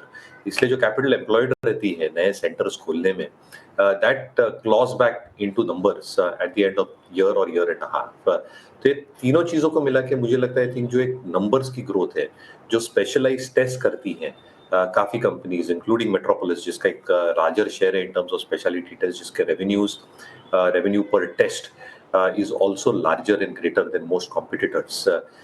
B2B, B2C business भी spread out है। तो कहीं ना कहीं आई थिंक जो हम एक्सपेक्टेशन बांध के रख रहे हैं for all these diagnostic stroke lab players, I think revenue accretion ठीक ठाक रहेगी, बैलेंस शीट ठीक ठाक है, बहुत ज्यादा लेवरेज है ही नहीं। इसमें आई थिंक कृष्णा डायग्नोस्टिक्स पे ध्यान रखें with in this space itself, क्योंकि जितनी इन्होंने नए सेंटर्स पे केपेक्स की है और जो आरओसीज इतनी आ नहीं रही है, I think they should start delivering on those numbers in the next couple of quarters. तो मुझे लगता है एक strong earnings trajectory शायद नए सेंटर से ओवरऑल नंबर्स पे आ जाए। तो with in this space of diagnostics मुझे लगता है कृष्णा पे ध्यान रखें। अगर आपको डायग्नोस्टिक स्पेस में कुछ नजर रखनी है तो कृष्णा डायग्नोस्टिक वो शेयर हो सकता है मयूरेश जी के मुताबिक। श्रीराम फाइनेंस में एक ब्लॉक डील हुई है करीब 60 लाख शेयरों की, तो इस पर भी नजर रहेगी कि देखते हैं शुरुआत कैसी होती है श्रीराम फाइनेंस की। लेकिन आयुष जी, क्या आप राय दे पाएंगे समही होटल्स पर? हालांकि 6-7 महीने पुरानी ही लिस्टिंग है, लेकिन society general, TT Asia Pacific, DNB fund ने इसमें शेयर खरीदे हैं और सिंगापुर के अफवाइज ब्लू चंद्रा ने हिस्सा अपना बेचा है इसमें। व्यू दे पाएंगे इस पर आप? सामी होटल्स की अगर हम बात करें तो इसमें एक ट्रिपल बॉटम फॉर्मेशन बन रहा है 200 रुपए के आसपास का, जो कि एक इसका इंपॉर्टेंट सपोर्ट जोन है, अभी 208 के आसपास चल रहा है। 200 रुपए के आसपास अगर कभी किसी को मिलता है तो डेफिनेटली यहाँ से बाय किया जा सकता है। इसमें हम इनिशियली जो फर्स्ट टारगेट देखते हैं वो 220 का होगा और 220 जैसे ही स्टॉक ब्रेकआउट देता है, जो कि इसकी प्रीवियस रेजिस्टेंस जोन है, हम ऊपर में 235 से 240 तक के लेवल्स देख सकते हैं इसमें। और ये स्टॉक हमने काफी बार अपने क्लाइंट्स को रिकमेंड भी किया है लोअर लेवल्स पे। ठीक है, सामी होटल्स को लेकर ये व्यू। हाईटेक पाइप्स पर एक रिपोर्ट आई है एंटीक की। हालांकि शेयर अपने ऊपरी स्तरों से नीचे आकर 125 रुपए के आसपास फिलहाल ये ट्रेड कर रहा है, लेकिन एंटीक ने इस पर खरीदारी के रेटिंग के साथ कवरेज की शुरुआत की है और लक्ष्य दिया है 200 रुपए का। तो 200 रुपए 129 रुपए वाले शेयर के लिए हम एग्रेसिव ही कहेंगे। वॉल्यूम एक्सपेंशन, प्रोडक्ट मिक्स में इंप्रूवमेंट है, उससे ग्रोथ को पुश मिलने की उम्मीद है एंटीक को। इस पर जरा व्यू शेयर कीजिए किरण, क्या राय होगी आपकी हाईटेक पाइप्स पर? सो हाईटेक पाइप का अगर हम चार्ट चेक करें, हालांकि वीकली चार्ट अगर आप देखोगे तो वहां पे multiple ascending triangle pattern breakout है। हम देख रहे थे कि 2021 से लेके करीबन 2023 नवंबर तक स्टॉक प्राइस एक रेंज के अंदर था। हालांकि वो रेंज काफी बड़ी थी, नीचे में हम देखो 66 है, ऊपर में जो उसका लेवल था वो 110 है। तो करीबन 40 रुपए की रेंज के अंदर ये स्टॉक पिछले 2 साल से कंसोलिडेट हो रहा था। अब वहां से एक ब्रेकआउट के बाद हमने देखा कि ऊपर में 170 तक के लेवल टच किए, वहां से करंट मार्केट प्राइस 130 के आसपास है, जिसने अपना प्रीवियस जो लेवल था 110 का उसको रीटेस्टिंग किया है। अगर आप डेली चार्ट देखोगे तो डेली चार्ट में 100 डेज मूविंग एवरेज के आसपास रीटेस्ट कर रहा है। मोमेंटम इंडिकेटर देखोगे तो वहां पे भी हमें बुलिश डाइवर्जेंस दिख रहा है। तो डेफिनेटली बाय ऑन डिप्स की यहाँ पे रणनीति अपने को अपनानी चाहिए। 110 के नीचे का आप एक पोजिशनल स्टॉप लॉस मेंटेन कीजिए और एटलीस्ट आप ऊपर में 160 से 170 तक के टारगेट एक्सपेक्ट कर सकते हो। तो एक पोजिशनल नजरिया के साथ बाय ऑन डिप्स की हम स्ट्रेटेजी दे रहे हैं यहाँ पे 110 के स्टॉप लॉस के साथ। ठीक है, हाईटेक स्पाइस यहाँ पे 110 रुपए का स्टॉप लॉस लगाना है और बाय ऑन डिप्स की रणनीति जो है यहाँ पे आपको अपनानी है। पर कुछ एक कंज्यूमर काउंटर्स पे भी फोकस कर ले। और मयूरेश, आपसे एक बार वीआईपी इंडस्ट्रीज पे राय जानना चाहेंगे। कल हमने देखा कि कंपनी की तरफ से आगे की ग्रोथ स्ट्रैटेजी पे काफ़ी डिटेल प्रेजेंटेशन आई, जहाँ पे उनका कहना है कि आने वाले समय में वो डबल डिजिट ग्रोथ जो है फोकस कर रहे हैं, इबिटा मार्जिन्स इंप्रूव होते हुए नजर आएंगे, मार्केट शेयर गेन पे उनका फोकस है। आपकी क्या एनालिसिस है वीआईपी इंडस्ट्रीज पे? आपको कितने अच्छे लग रहे हैं उनके टारगेट्स और कितने अचीवेबल लग रहे हैं रादर उनके टारगेट्स? और साथ ही जो 2 प्लेयर्स हैं वीआईपी इंडस्ट्रीज और साथ ही सफारी, इन दोनों में से आपका कॉन्फिडेंस किस पे ज़्यादा है? तो सृष्टि 2 चीजें हुई। अगर आप एक कंपैरेटिव चेक लें between VIP and Safari, Safari has outperform VIP by a big margin और numbers has been the base factor क्यों आउट परफॉर्मेंस हुई है। वीआईपी इंडस्ट्रीज के नंबर्स जो रहे हैं पिछले कई तिमाहियों तक स्लगिश रहे हैं, ऑब्वियसली आई थिंक जो प्रोडक्ट मिक्स रहता है, आज आप hard luggage, soft luggage, backpacks की बात करते हैं, तो I think that's uniformly spread. VIP हो, सफारी हो, या अनलिस्टेड नेम्स में which is not listed in India, Samsonite हो, obviously it's a proxy to the entire travel and tourism industry as a whole, and this sector is expected to continue doing well अगले कुछ तिमाहियों तक। Specifically I think last 1.5 वर्षों में हमने देखा है कि जो पोस्ट कोविड एरा रहा है, वहाँ पे एक सिग्निफिकेंट ग्रोथ देखने मिली है, that is expected to continue in the next few quarters. अभी जो ये ट्वीक्स कर रहे हैं in terms of their product mix as an example, in terms of their manufacturing processes as an example, और तीसरा in terms of their overall control in terms of working capital, ये सारी चीजें लाजमी होंगी in terms of their aspirations that they probably put forth। चौथे तिमाही, अगले 3 या 4 साल के इन्होंने जो टारगेट दिए हैं वो एक्सेट्रा, तो ये कैसे एग्जीक्यूट कर पाते हैं, स्ट्रीट ये देखना चाहता है। वैल्यूएशन चेक के हिसाब से obviously I think VIP is better compared to a Safari. ये वो सिमिलर स्टोरी हो रही है जैसे फुटवेयर प्लेयर में प्ले हो रही है। I think Bata is underperforming other players like Metro brands as an example, but कहीं ना कहीं आई थिंक जो एक स्ट्रैटेजी होगी ये लीडर्स को, I think that has to play out substantially on numbers, और इसलिए स्ट्रीट बहुत क्लियरली देखना चाहेगा चौथे तिमाही के नंबर्स कैसे आते हैं और उसमें कुछ चेंज दिखा है क्या in terms of earnings dynamics, और जो मैनेजमेंट कह रही है उसके बाद in terms of our path going forward as well. तो शायद एक अंडर परफॉर्मर रहे, Q4 कैसे आता है उस पर निर्भर करेगा लार्ज पार्ट। ठीक है, तो वैल्यूएशंस के लिहाज से अच्छा लग रहा है, पर आगे एग्जीक्यूशन किस तरीके से होता है उस पे नज़र ज़रूर रहेगी। पर आज के लिए नज़र ज़रूर बनाए रखिएगा, कंपनी के प्रेजेंटेशन के बाद और टारगेट्स के बाद हो सकता है एक मूव ज़रूर दिखे। पर किरण, एक और कंज्यूमर्स स्पेस से जो 2 काउंटर्स हैं उन पे आपसे राय लेना चाहेंगे, वोल्टास और हैवेल्स, क्योंकि कई सारी रिपोर्ट्स ये हाईलाइट कर रही हैं कि कंपनीज़ ने हाल फिलहाल 2 से 3% की रेंज में प्राइस हाइक्स भी लिए हैं, और साथ ही जो हीट वेव है अब कुछ इंडिया के कुछ क्षेत्रों में आना जो है उसने चालू कर दिया है। अभी तो हम मार्च के एंड में ही बैठे हैं, अभी मई जून की गर्मी आना बाकी है। कैसे देख रहे हैं आप हैवेल्स और वोल्टास? क्या चार्ट्स कुछ बता रहे हैं कि अच्छे एंट्री लेवल्स यहाँ पे तलाशने चाहिए? सो हैवेल्स और वोल्टास की अगर हम बात करें तो डेफिनेटली प्राइस हाइक और जिस तरह से आपने समर का भी टेलविंड्स बताया, तो वो दोनों एक फंडामेंटल आउटलुक है जहां से दिख रहा है कि वोल्टास और हैवेल्स के अंदर हमें आने वाले समय में एक अच्छा खासा अपस्विंग मिल सकता है। अगर टेक्निकली हम बात करें तो वोल्टास का चार्ट अगर आप देखोगे तो डिस्पाइट ऑफ फैक्ट के मार्केट में जिस तरह से हम देख रहे हैं कि पिछले वीक में एक करेक्शन आया था, लेकिन उस करेक्शन के दरमियान भी वोल्टास ने अपने 20 डेज 50 डेज मूविंग एवरेज का रिस्पेक्ट करके वापस high top high bottom pattern में रिज्यूम किया है। इंट्राडे चार्ट्स पे भी आप देखोगे तो एक राउंडिंग बॉटम पैटर्न हमें देखने को मिल रहा है। सो वोल्टास करंट मार्केट प्राइस से या कोई भी डिप आता है 1070 तक तो हमें लॉन्ग करना चाहिए। 1050 के नीचे का आप स्टॉप लॉस मेंटेन कीजिए, और जिस तरह के चार्ट पैटर्न है डेफिनेटली आप यहाँ 1200 तक के टारगेट एक्सपेक्ट कर सकते हो आने वाले 1 से 2 महीने के अंदर। सो पोजिशनल बेट यहाँ पे हम डेफिनेटली वोल्टास के ऊपर ले सकते हैं। दूसरा हैवेल्स की अगर हम बात करें तो हैवेल्स में कल ही हमने एक फॉलोअप बाइंग देखा था, और लास्ट वीक में भी एक बुलिश रिवर्सल कैंडलस्टिक पैटर्न हमें देखने को मिली थी जो अपने रीटेस्टिंग लेवल के आसपास है। सो हैवेल्स भी करंट मार्केट प्राइस से हम लॉन्ग कर सकते हैं। सॉरी, यहाँ पे जो ओवरऑल स्टॉप लॉस हमें मेंटेन करना है वो 1450 का मेंटेन करना है, और ऊपर में जिस तरह के चार्ट पैटर्न है हम 1550 से 1580 तक के टारगेट एक्सपेक्ट कर सकते हैं। तो हैवेल्स और वोल्टास दोनों करंट मार्केट प्राइस से या तो कोई भी डिप पे हम लॉन्ग कर सकते हैं।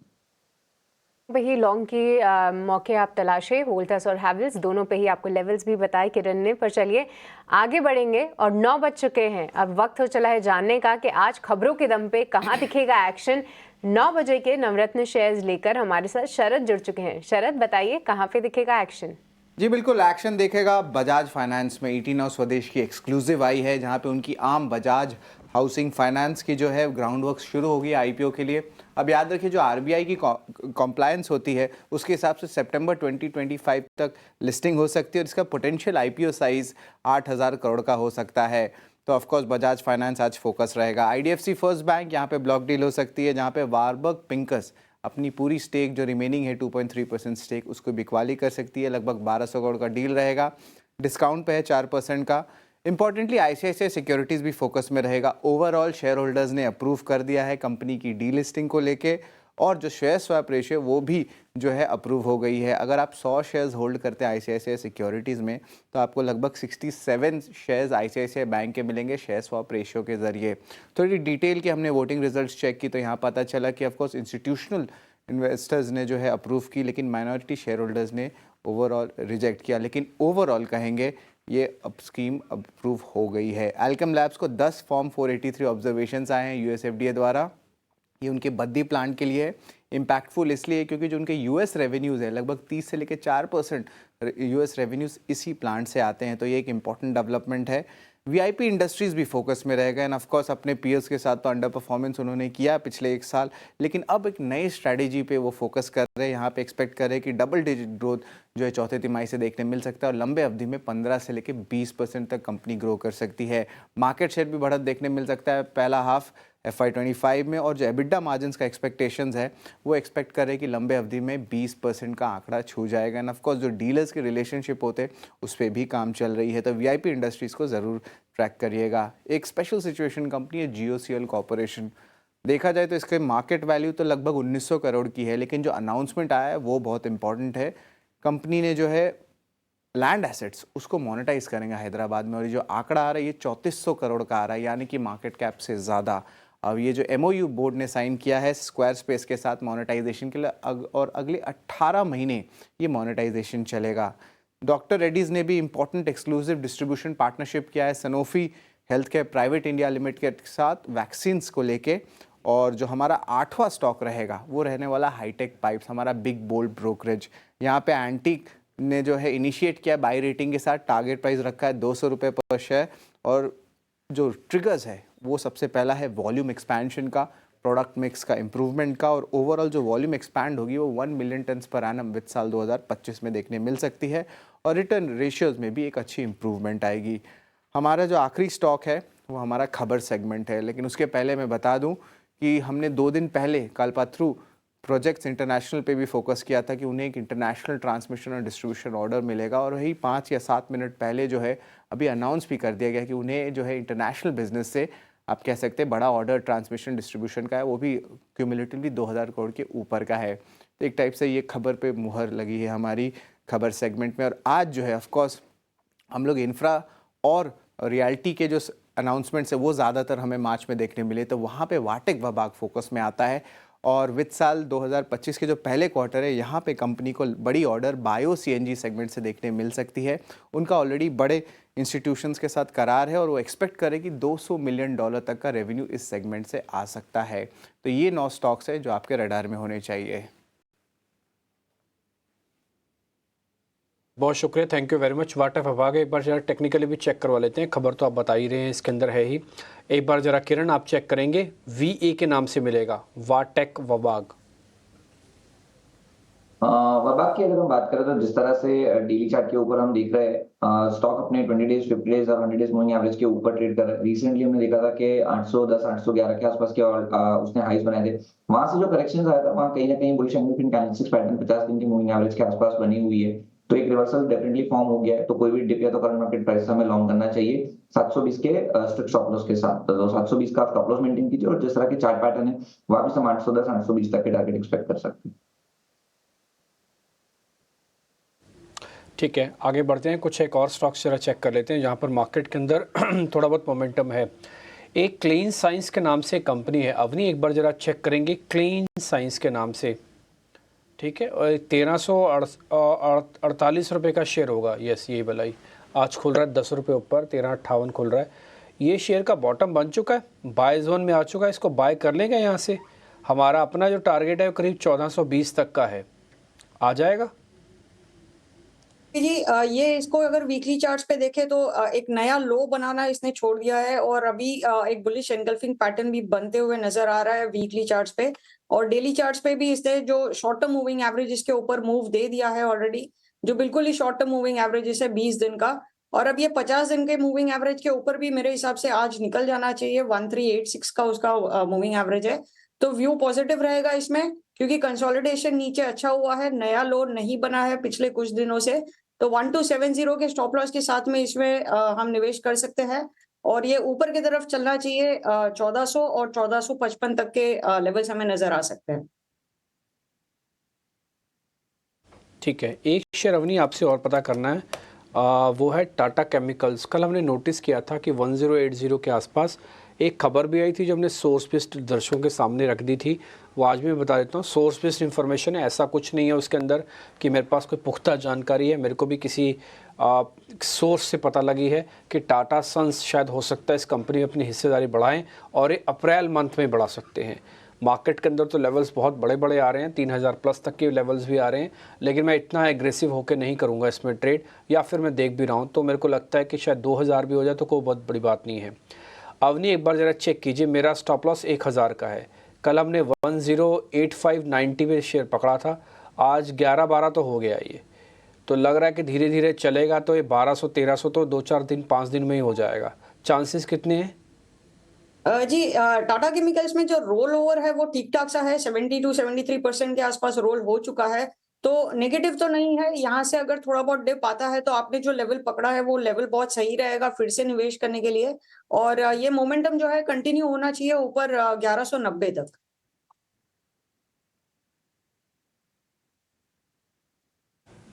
ठीक है, टाटा केमिकल्स को लेकर ये व्यू, मार्केट भी सेटल हो गए हैं, लेवल्स को हम चेक करेंगे निफ्टी के साथ। लेकिन प्रशांत सावंत हमारे साथ जुड़ गए हैं। प्रशांत जी गुड मॉर्निंग, आपके शेयर कौन से हैं सर आज के? जी Abhishek ji, very good morning. Dimpi ji good morning to the panel. तो यहाँ पे फार्मा में मुझे लग रहा है एक अच्छी मूव आ सकती है, और मेरा जो पिक होगा, फर्स्ट पिक होगा औरो फार्मा। यहाँ पे मैं स्टॉप लॉस रखूंगा स्पॉट 1050 मेरा टारगेट होगा 1110 से लेके 1125 11525। फर्स्ट टारगेट 1110 है, वहां पे एक रेजिस्टेंस है, इसके ऊपर निकल जाए तो 1125 तक भी जा सकते हैं। और नेक्स्ट पिक होगा ओबरा रियलिटी, यहाँ पे एक अच्छे ब्रेकआउट के पास स्ट्रॉन्ग फॉलो थ्रू भी आया हुआ है, तो यहाँ पे स्टॉप लॉस रखेंगे 1490 1490 1500 के नीचे, और जो टारगेट होगा वो होगा 1565 1565 का। यहाँ पे कोई भी डिप आए मुझे लग रहा है वो बाय करने लायक।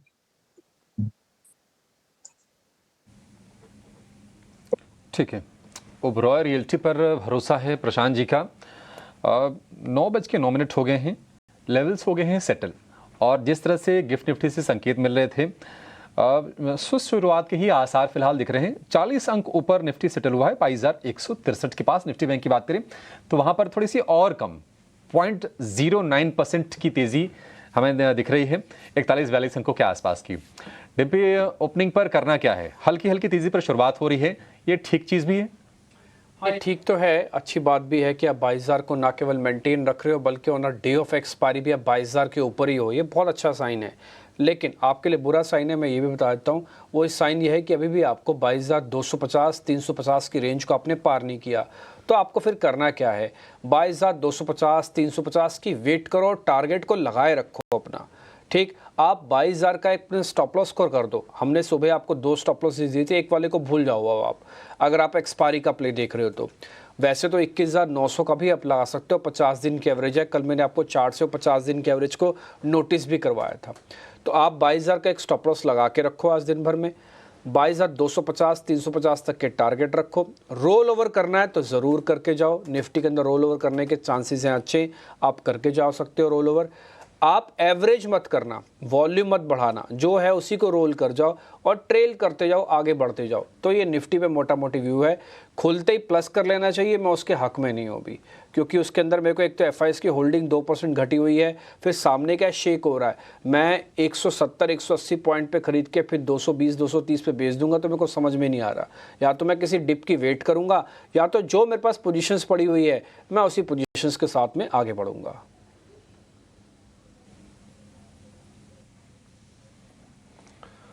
ठीक है, तो ये निफ्टी के लिए आपके पास रणनीति हो गई। आप देखिए हल्के एम्बुलेंस में शुरुआत हो रही है, करीब करीब 1.5% नीचे इनके बद्दी प्लांट को 10 आपत्तियां मिली हैं यूएसएफडीए की तरफ से।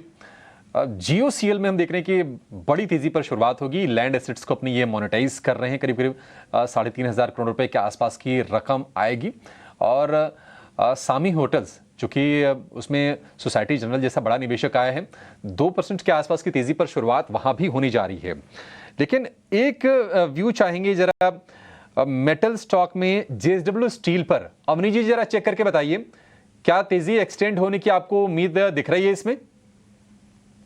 जी अभिषेक जी, ये जेएसडब्ल्यू स्टील में पूरी उम्मीद है कि ये ऊपर चलना चाहिए। ये पिछले हफ्ते भी हमने डिस्कस किया था 820 के करीबन से, वहां से ज्यादा नहीं चला है, लेकिन ये नीचे आता हुआ नजर भी नहीं आ रहा है। सपोर्ट इसका अच्छे से टिका हुआ है, तो मेरे हिसाब से ये 845 तक चलना चाहिए, कंटिन्यू रहेगा ये मोमेंटम। और इसमें स्टॉप लॉस आपको अब लगाना है यहाँ से 816 का। तो 850 के लेवल तक के लिए हम लोग इसमें होल्ड कर सकते हैं। अगर थोड़ा बहुत डिप मिल जाए तो इसमें ऐड भी कर सकते हैं। ठीक है, तो 2 मिनट बाद बाजार खुल जाएगा और बाजार खुलते से आपको एक अच्छी चीज़ ये मिल रही है कि 22,000 का निफ्टी मिल रहा है, 46,800 का बैंक निफ्टी भी मिल रहा है। बैंक निफ्टी के बारे में भी क्लियर कर दूं, बैंक निफ्टी की कल एक्सपायरी हो चुकी है, आज से नए कॉन्ट्रैक्ट अवेलेबल हैं और ये हमेशा के लिए हो गया। अब आपको बुधवार को बैंक निफ्टी मिलेगा, बृहस्पतिवार को निफ्टी मिलेगा और मंगलवार को फिन निफ्टी मिलेगा। तो 3 चरणों में अब आपकी एक्सपायरी हो गई है और अब आप वो वीकली के साथ साथ ही मंथली बेसिस पर भी अलग हो चुके हैं। एक और चीज़ आप बैंक निफ्टी में मैं नोटिस करवा दूं, जैसे अवनी ने भी आपको बताया था रोल ओवर काफ़ी अच्छा हुआ है, तो हो सकता है थोड़ा टाइम ले अगली सीरीज़ में चलने में, लेकिन इसका जो ट्रिगर होगा वो 47,000 ही होगा। 47,000 एक गैप के साथ करता तो ज़्यादा अच्छा होता, नहीं हुआ कोई बात नहीं। 46,800 पे हो रहा है तब भी ठीक है। 46,500 सिल्वर लाइनिंग है, 46,300 आपका एक स्टॉप लॉस बनना चाहिए। अगली सीरीज़ के अंदर एंटर करना चाहते हो कर जाओ, सीरीज़ में खरीदना चाहते हो बिल्कुल खरीद लो, लेकिन 10 से 20% से ज़्यादा माल नहीं होना चाहिए, ये आपको थोड़ा ध्यान रखना पड़ेगा। आगे बढ़ें, आज के जो टॉप गेनर्स कौन कौन से बनने जा रहे हैं शेयर, ज़रा मैं वो भी आपकी स्क्रीन पर रख देता हूँ। आज के जो टॉप गेनर्स बनने जा रहे हैं, पहला बड़े शेयरों में टाटा कंज्यूमर्स करीब 1% ऊपर खुलेगा। रिलायंस इंडस्ट्रीज़ फ्लैट खुल रहा है। HDFC भी दिखा दो लगे हाथ, जब HDFC भी दिखाई दीजिए। 5 शेयर शुरुआत में बिना मेरे से पूछे ही दिखा दिया कीजिए। Reliance industries, HDFC bank, L&T, TCS या एक फार्मास्यूट उसमें से कंज्यूमर ड्यूरेबल में से HUL या ITC, इनमें से सबको दिखा दिया करो। ये 4-5 शेयर ना वेटेज के हिसाब से बड़ी इंपॉर्टेंस रखते हैं, शुरुआती नंबर इनके चेक करना बहुत ज़रूरी होता है। तो आप देख पा रहे हो कि ज़्यादातर शेयर आपको या तो प्लस मिल रहे हैं या तो फ्लैट मिल रहे हैं। एज सच कोई मेजर प्रॉब्लम नहीं दिख रही है। दूसरा point, JSW steel, BPCL, Wipro, Adani ports, ये आज वो शेयर हैं जो आधा % ऊपर खुल रहे हैं, जो मैं आपके स्क्रीन पर भी आपको शेयर बता रहा हूँ। आज जो लूजर्स खुलेंगे वो श्रीराम फाइनेंस है, आपको मालूम है निफ्टी का पार्ट बनने जा रहा है। डिविस लैब बिल्कुल फ्लैट खुल रहा है। तो आपके पास आज एडवांस डिक्लाइन भी शुरुआत में अच्छी आएगी और आपको दिख भी गया स्क्रीन पे 1300 शेयर एडवांसेस के अंदर है और डिक्लाइंस मात्र सिर्फ 280 है। 76 पॉइंट जोड़े, हमने 22,200 को स्क्रीन पर दिखा दिया। तो ये पहला बड़ा मार्केट ने अपना अचीव किया 22,200, लेकिन 250, 250, 350 एक बार पार होना चाहिए। ये बार बार टकराएगा, पार हो जाएगा तो फिर तो बल्ले बल्ले है, नहीं तो फिर हो सकता है यहीं पे आके एक राउंड की प्रॉफिट बुकिंग भी मार्केट करवा दे। 46,945 ये आपका बैंक निफ्टी भी दिखा रहा है 150 पॉइंट ऊपर। 47,000 से हम कोई बहुत ज़्यादा दूर नहीं है, सिर्फ 50 पॉइंट दूर है। कल छुट्टी है मार्केट की, तो अगर आज शॉर्ट कवरिंग होनी है, आज सबसे बेस्ट डे है शॉर्ट कवरिंग करवाने का, और निफ्टी का और बैंक निफ्टी का। बैंक निफ्टी कल आप करवा के आए हो, ज़बरदस्त सीरीज़ का फर्स्ट डे ही चौका लग गया तो काम बन जाएगा। फिर आप अगली सीरीज़ के अंदर बहुत बढ़िया ट्रेड देखोगे बैंक निफ्टी का, कोई बड़ी बात नहीं 48,000 भी हो जाए। दूसरा पॉइंट, बैंक निफ्टी के अंदर अगर आप चेक करें पोजीशंस तो आपकी स्क्रीन पर दिख रही है। टॉप गेनर्स लेके आता हूँ स्क्रीन पर, जरा वो दिखा दीजिए। टॉप गेनर्स की लिस्ट में Tata consumers, JSW steel, doctor Reddy's पे खबर थी, इन्होंने सैनोफी के साथ करार किया था। पावर ग्रिड आप स्क्रीन पर देख पा रहे हो। बजाज ग्रुप के बजाज फिनसर्व एक दिन चल रहा है एक दिन रुक रहा है, लेकिन इसके अंदर बजाज ऑटो ज़्यादा ठीक है। बैंकिंग में से SBI लीडरशिप के तौर पर सामने आया है और इसके करीब 0.25% तक के आसपास की बढ़त है। IT में विप्रो, TCS दोनों ही आज शुरुआत में बढ़िया खुले हैं। स्क्रीन पर आप एक काम और करो, जरा एक बार मिड कैप और स्मॉल कैप पे दिखा दो। आपको मालूम ही है कि मिड कैप और स्मॉल कैप का अब गिरावट थोड़ी रुक सी गई है, मिड कैप अच्छी परफॉर्मेंस भी दे रहा है। तो एक बार जरा स्मॉल कैप और मिड कैप इंडाइसिस दोनों आप स्क्रीन पर दिखाना चाहो तो दिखा सकते हो। ये आपकी स्क्रीन पर आपको आते हुए दिख रहे हैं। मैं कुछ इससे हटकर जो निफ्टी 50 से नेक्स्ट वाले हैं, नेक्स्ट 50 वाले, वो मैं आपको जरा बता देता हूँ। उसमें IRFC, अडानी एनर्जी सॉल्यूशंस, जियो फाइनेंशियल्स भी आज ओपनिंग में 1% ऊपर है। इसके अलावा टाटा कंज्यूमर्स मैंने ऑलरेडी आपको बता दिया। आज जो शेयर कमज़ोर हैं जरा उसकी सूची भी बताता हूँ। जायडस लाइफ साइंसेज कमज़ोर है, ठीक। ICICI लोम्बार्ड ये कमज़ोर है, श्रीराम फाइनेंस ये कमज़ोर है, बर्जर पेंट ये कमज़ोर है। ये कुछ एक शेयर्स हैं कमज़ोर खुल रहे हैं। IDFC फर्स्ट ये कमज़ोर खुल रहा है। पिरामिल एंटरप्राइजेस के अंदर अच्छा मूव आज देखने को मिल रहा है, 3% ऊपर है। सारे शेयर्स मैं आपको इसलिए नोटिस करा रहा हूँ कि आप इन्हीं शेयर्स में से कुछ छांटिएगा, आगे चल के हो सकता है एक्सपर्ट्स भी आपको इन्हीं ट्रेड में से ही कोई ना कोई ट्रेड दे। मैं फिर से रिपीट कर देता हूँ, अच्छी बात यह है कि हम 22,000 के ऊपर हैं, लेकिन बुरी बात यह है कि 22,250 अभी पार नहीं हो रहा। हमारे पास एक्सपायरी का ट्रिगर है, चाहे तो हम हेल्प ले सकते हैं। रिलायंस इंडस्ट्रीज आज शुरुआत में आपकी हेल्प करने के मूड में नहीं है। कल में इसने 4% का जो मूवमेंट दिखा दिया, वो थोड़ा अपने आप को आज रोक रहा है, इसलिए रिलायंस को थोड़ा और गर्म हो जाने दीजिएगा, फिर इसको चेक कीजिएगा। कुछ ब्लॉक डील्स भी लग रही हैं नीचे, आप अपनी स्क्रीन पर देखेंगे तो IDFC फर्स्ट बैंक में करीब 19 करोड़ शेयरों का सौदा हुआ है, जो थोड़ी देर पहले मैंने आपको नोटिस पे कराया था। अभी हमारी टिकट टीम वो नीचे डाल देगी और उसके अंदर करीब 18 करोड़ यानी कि 2.5% इक्विटी बनती है वर्थ की, और वैल्यू के हिसाब से 1386 करोड़ रुपए कीमत बनती है उस ब्लॉक डील की। वो IDFC फर्स्ट के अंदर हुआ है, 3% नीचे है, तो ये शेयर आपने देख लिया। जल्दी से हीट मैप दिखा दीजिएगा और फिर देखते हैं क्या होता है। आज एक और चीज़ बताएं आपको, आज मेरे को लग रहा है कि बैंक निफ्टी शायद 47,000 आपको न केवल दिखाएगा बल्कि इसको पार करके क्लोज भी करवाएगा। डॉक्टर रेड्डीज अव्वल नंबर पे है, सबसे पहले सनोफी के साथ जो इसका करार हुआ, दोनों के लिए विन विन है। Power grid, Wipro, Tata consumers, ये कुछ एक शेयर्स चल रहे हैं, इन सब में बढ़त 1% की है। जो आपको कमज़ोर काउंटर्स दिख रहे हैं उसमें से एक बजाज ऑटो दिख रहा होगा, आपको मारुति सुजुकी दिख रहा होगा। ये टिपिकली हल्की हल्की प्रॉफिट बुकिंग है क्योंकि बहुत अच्छे से चले हुए हैं ये, और आज उन्हें डे ऑफ एक्सपायरी है। अपोलो हॉस्पिटल्स भी करीब 1 से 1.5% आज नीचे है, ये भी प्रॉफिट बुकिंग का शिकारी है। छोटे मझोले शेयर्स के अंदर क्या हो रहा है बता रही हैं आपको सृष्टि, फिर बाद में ट्रेड कैसे लेने हैं वो आपको बता देंगे एक्सपर्ट्स। तो मिड कैप और स्मॉल कैप इंडेक्स की बात करें तो वहाँ पे हरे निशान में ही शुरुआत हुई है। दोनों ही इंडेक्स में करीब आधा % की तेज़ी ज़रूर है, पर कई सारा स्टॉक स्पेसिफिक एक्शन है, जिसमें अगर हम देखें तो GOCL कॉर्पोरेशन यहाँ पे एक अच्छा एक्शन है, लगभग 12% की यहाँ पे तेज़ी है। इसके अलावा लोकेश मशीन्स एक काउंटर है जहाँ पे कल भी एक अच्छी तेज़ी देखी थी हमने, और आज भी यहाँ पे 8% का उछाल है। फाइजर फार्मा से जुड़ी ये कंपनी फाइजर लिमिटेड MNC है, यहाँ पे करीब 8% का उछाल यहाँ पे देखने को मिला है।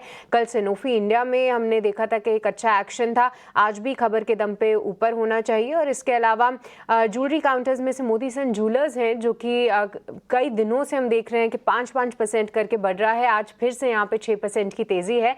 और हम देखें तो कई सारे स्टॉक्स है जहाँ पे हम अच्छा एक्शन देख रहे हैं, और कुछ ऑटो काउंटर्स हम लगातार आपके लिए हाईलाइट कर रहे थे। कल हमने जमुना ऑटो को हाईलाइट किया था, आज JTEKT इंडिया यहाँ पे अच्छा एक्शन है, और साथ ही साथ कुछ और अन्य ऑटो काउंटर्स हैं जिनमें एक अच्छा एक्शन हम देख रहे हैं। और एक और काउंटर जो भी रेडार पे आया भी था, फिर से बात करेंगे, पर जमुना ऑटो पे भी नज़र रखिए, एक अच्छा एक्शन है। ट्रालब्रोस ऑटोमोटिव कॉम्पोनेंट, यहाँ पे भी लगभग 6% की तेज़ी है। तो ये कुछ स्टॉक्स हैं जहाँ पे अच्छी तेजी है, पर कुछ गिरने वाले शेयर्स भी आपके सामने रख लेते हैं। तो ICICI सिक्योरिटीज डीलिस्टिंग की खबर को लेके फोकस में है, यहाँ पे कट है लगभग 4% का।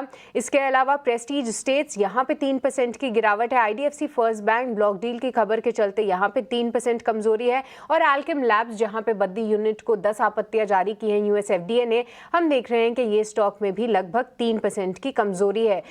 तो देखा जाए तो फिलहाल तो मिड कैप और स्मॉल कैप इंडेक्स ठीक ही कामकाज कर रहे हैं। अभिषेक, और साथ ही VIP इंडस्ट्रीज भी आखिरी में हाईलाइट करना चाहूंगी, क्योंकि शुरुआत लगभग 4% की तेजी के साथ हुई थी, पर हमने अपने एक्सपर्ट से भी इस पे राय ली थी कि जो आने वाली कंपनी के ग्रोथ प्लान्स हैं या टारगेट्स उन्होंने सेट किए हैं काफी पॉजिटिव बताए जा रहे हैं, और 8% का उछाल आप VIP इंडस्ट्रीज में आते हुए देख सकते हैं। हमने मयूरेश से इस पे कॉल भी ली थी, आप स्क्रीन पे भी अगर हमारे डायरेक्टर साहब दिखाएं तो लगभग 8% की तेजी आपको VIP इंडस्ट्रीज में दिख रही होगी। अभिषेक,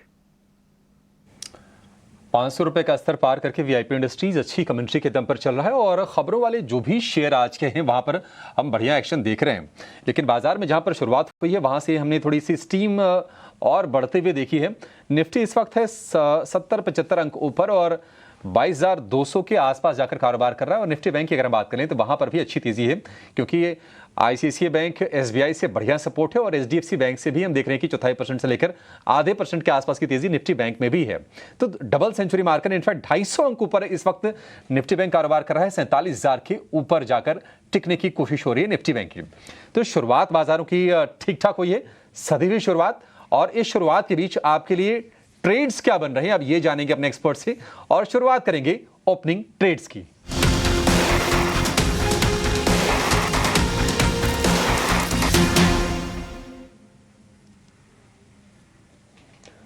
अवनी जी, शुरुआत आपसे करेंगे, बताइए आपका ओपनिंग ट्रेड क्या है आज के लिए?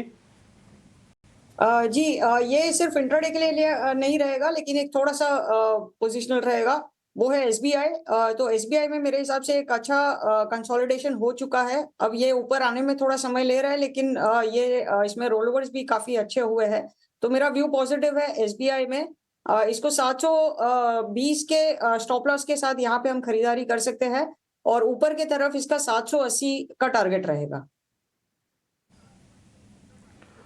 ठीक है, 720 का स्टॉप लॉस, 780 का टारगेट, 780-90 की रेंज के में जाकर ही ये शेयर फिसला था।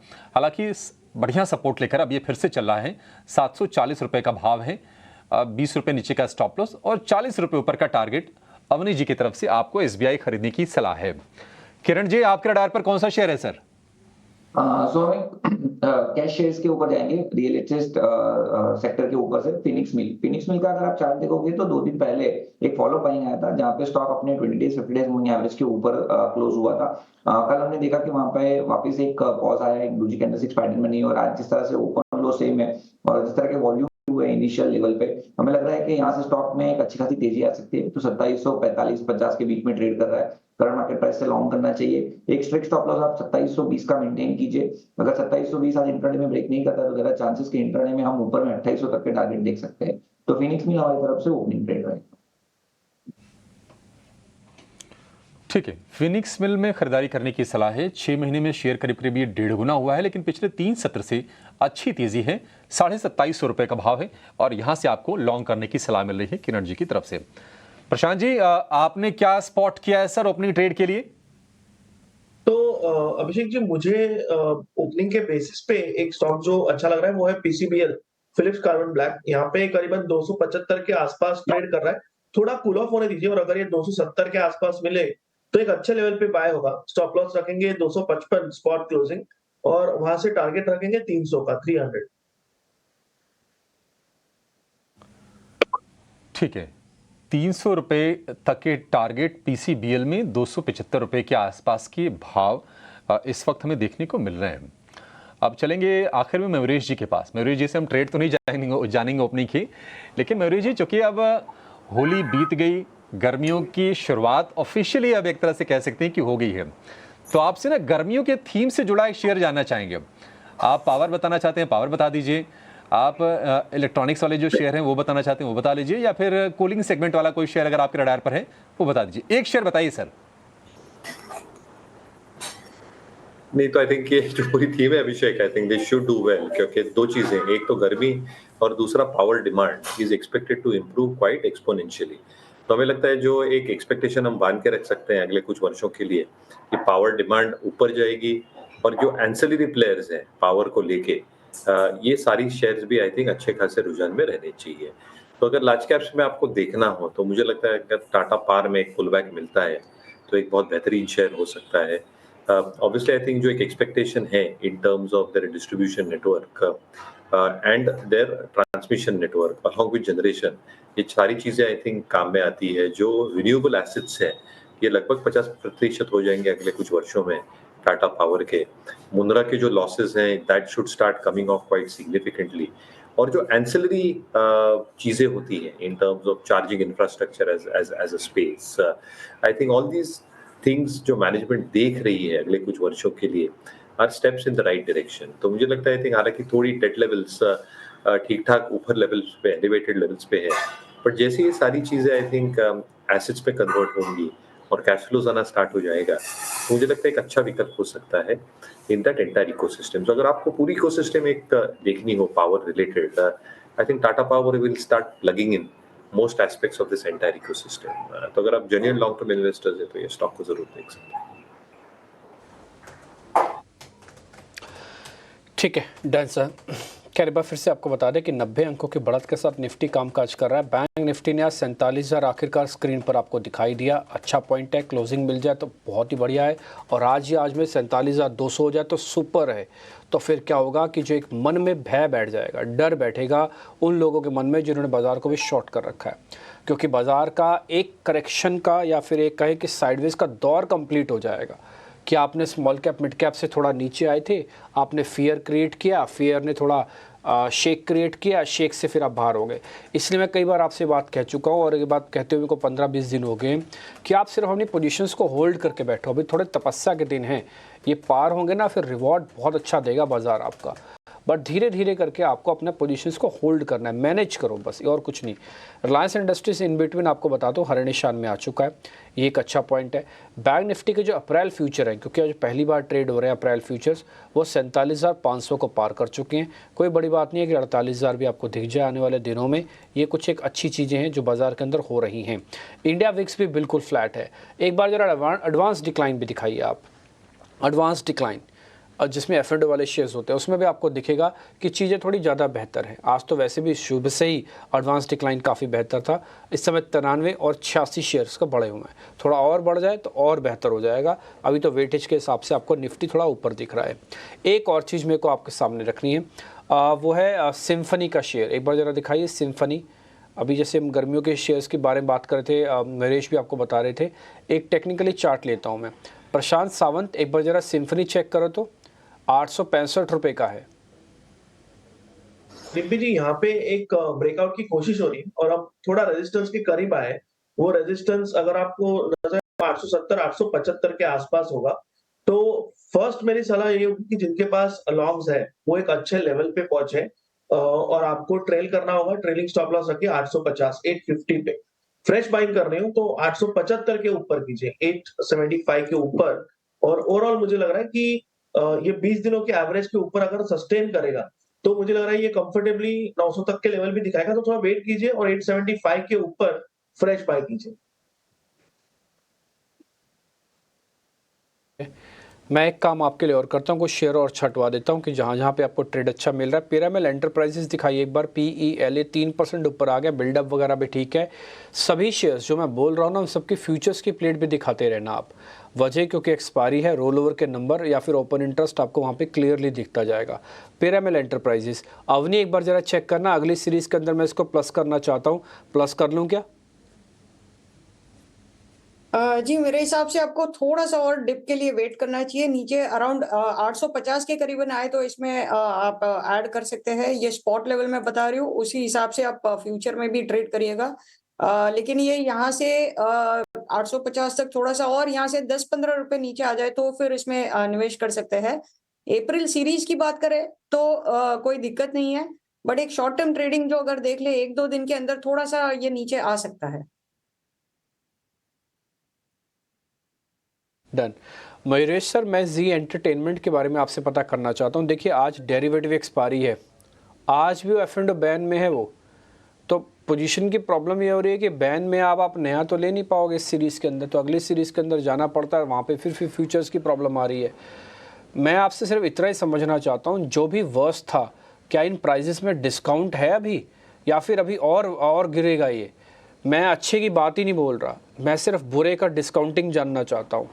ये सारी बुरी खबरें, सोनी के साथ डील टूटना, प्रमोटर मान नहीं रहा, पता नहीं क्या का क्या हो रहा है, ये सब कुछ 143 रुपये में आ गया या फिर अभी और आना बाकी है सर? लार्ज पार्ट ऑफ जितनी भी नेगेटिव न्यूज है ये शायद प्राइस में आ चुकी है, और अगर यहाँ से टूटता है तो बहुत ज्यादा गिरावट शायद नहीं रहेगी, क्योंकि मार्केट्स ने ये डिस्काउंट कर चुका है in terms of all negative news that is expected to come through. एक रिस्क फैक्टर यही है कि यहाँ से अगर कुछ न्यूज ऐसी आती है जो बहुत ज्यादा डेट्रीमेंटल हो, जो मार्केट्स अभी जो जेस्टेड नहीं कर चुका है गोइंग फॉरवर्ड, तो शायद और टूटे स्टॉक। बट अभी तक तो लगता है कि I think the worst is probably priced in, but यहाँ पे again there is no recommendation in terms of buying selling from. ठीक है। एक शेयर क्या है, मैं यूपीएल के बारे में इसलिए पता करना चाहता हूँ। कल आपको पता है खबर आई थी कि यूपीएल इंडेक्स से बाहर हो सकता है, श्रीराम फाइनेंस इंडेक्स के अंदर आ सकता है। कल तो यूपीएल थोड़ा बहुत गिरा, क्योंकि ऑलरेडी टूटा हुआ शेयर है ना, तो पहले से गिरा हुआ शेयर हो गया। आप इसका ज़रा मंथली भी दिखा दीजिए, इसका ज़रा 2-3 महीने का भी चार्ट दिखा दिए, आपको थोड़ा आइडिया लग जाएगा कि मार्केट की परफॉर्मेंस में कैसे इसने अंडर परफॉर्मेंस दिखाई है। ये 1 महीने में 5.5%, और थोड़ा पीछे का लेके जाओ चार्ट, 6 महीने में 25%। 6 महीने का मार्केट चेक कर लो, 6 महीने में यूपीएल चेक कर लो, आपको आइडिया लग जाएगा। यूपीएल प्रशांत सावंत क्या बेस बना चुका है अपना? यहाँ पे तो कल बुरी खबर आई थी, बहुत ज़्यादा क्रैक तो नहीं हुआ, ये तो फर्स्ट साइन होता है बाजार के रुकने का। ये शेयर के रुकने का। दूसरा, ये बॉटम बना रहा है, डबल बॉटम जैसी सिचुएशन इसके अंदर बनी हुई है, ये टेक्निकल है इसके अंदर। आप जरा देख के बताइए आपको ठीक लग रहा है? मैं कोई एग्रेशन नहीं दिखाना, बट मैं इसको शॉर्ट नहीं करूंगा और धीरे धीरे करके प्लस करूंगा, भले एसआईपी से करूं। जी डिम्पी जी, डेफिनेटली मुझे एक लग रहा है कि ये बेस फॉर्मेशन की कोशिश तो बिल्कुल कर रहा है। आपको ट्रिपल बॉटम बनता हुआ नजर आएगा। कल शायद एक एग्जॉशन वॉल्यूम के ऑलमोस्ट आसार नजर आ रहे हैं सेलिंग के, और उसी के साथ आपको मल्टीपल डाइवर्जेंसेस भी नजर आएंगे। तो मुझे लग रहा है बेस तो बन रहा है, बट मैं जैसा आपने कहा एग्रेसिव नहीं रहूंगा, और सिर्फ अगर एक्यूमुलेट किसको करना है from a long term perspective, वहां भी आपको स्टॉप लॉस बहुत क्लियर रखना है। आपका स्टॉप लॉस होगा 435 मैक्सिमम एक तो पोजिशनल, और शॉर्ट टर्म के हिसाब से 440 442 के आसपास स्पॉट क्लोजिंग बेसिस फॉलो कीजिए, और ये मैक्स स्टॉप लॉस रख के आप क्वांटिटी स्टार्ट कर सकते हो। मैं एग्रेशन कब दिखाना है, जब ये स्टॉक एक बार फिर से 500 510 के जोन के ऊपर जब निकल जाए इवेंचुअली, तब मुझे लग रहा है कि आप इसको कंफर्टेबली और प्लस कर सकते हो। फिलहाल आप स्मॉल क्वांटिटी में जैसे आपने कहा शुरुआत कर सकते हो। स्मॉल क्वांटिटीज़ में आप एक्सपोजर लेने की शुरुआत कर सकते हैं। इन सरों के पास कहीं ना कहीं बेस फॉर्मेशन की तैयारी है यूपीएल की, तो इस पे आप रखिए नज़र। इस बीच कुछ और काउंटर्स भी फोकस में है। बजाज ट्विंस जो है आज दोनों ही निफ्टी के टॉप गेनर्स में शामिल है। बजाज फाइनेंस लगभग 2% ऊपर, बजाज फिनसर्व में भी लगभग 2% की तेज़ी है। पर बैंकिंग स्पेस में भी अच्छा एक्शन है। देखिए देखते ही देखते 300 अंकों की तेज़ी जो है कहीं ना कहीं होल्ड करता हुआ दिख रहा है 47,000 के ऊपर निफ्टी बैंक। और इनमें से एक काउंटर है किरण आरबीएल बैंक। यहाँ पे देखिए मार्च की सीरीज में हमने देखा था कि एक पॉइंट पे 220 शायद 225 के आसपास भी ये काउंटर फिसलता हुआ नजर आया था। फिर से अच्छा रीबाउंड दिखा रहा है, 2% की तेजी आज भी है। आप कोई सजेशन देंगे आरबीएल बैंक पे? कोई राय है यहाँ पे? सो आरबीएल बैंक की अगर हम बात करें, ओवरऑल प्राइवेट बैंक में हम देख रहे हैं कि काफी सारा अट्रैक्शन आ रहा है। पर्टिकुलरली आरबीएल बैंक की अगर हम बात करें तो रिसेंटली 200 दिन की मूविंग एवरेज को रिटेस्ट किया है उसने, साथ ही साथ इसका प्रीवियस जो कंसोलिडेशन जोन था उसको भी उसने रिटेस्ट किया है। तो कहीं ना कहीं चांसेस है कि एक अपस्विंग यहाँ पे आ सकता है। एक फॉलिंग ट्रेंड में रेजिस्टेंस है वो कहीं ना कहीं 260 तक का है, तो लग रहा है कि 260 तक एक अपस्विंग डेफिनेटली आना चाहिए। तो एक स्ट्रिक्ट स्टॉप लॉस जो हमें मेंटेन करना है वो 230 का मेंटेन करना है। जब तक 230 का लेवल ब्रेक नहीं होता है तब तक कोई भी गिरावट आती है मेरे हिसाब से हमें लॉन्ग करना चाहिए। और ऊपर में पहला टारगेट हमारा 265 का रहेगा। जैसे ही 265 का लेवल क्रॉस होगा वहां से एक अच्छी खासी रैली एक्सपेक्ट कर सकते हैं। तो पहले तो 265 के लेवल के लिए 230 के स्टॉप लॉस से हम बाय करेंगे। तो ये कुछ लेवल्स जो कि आपको ध्यान में रखने हैं। पर मेटल काउंटर्स में से एनएमडीसी यहाँ पे फिर से एक बार 202 के ऊपर आया है। अवनी, यहाँ पे कोई ट्रेड जो कि आपको समझ आ रहा हो? आज लगभग 2% की तेजी है।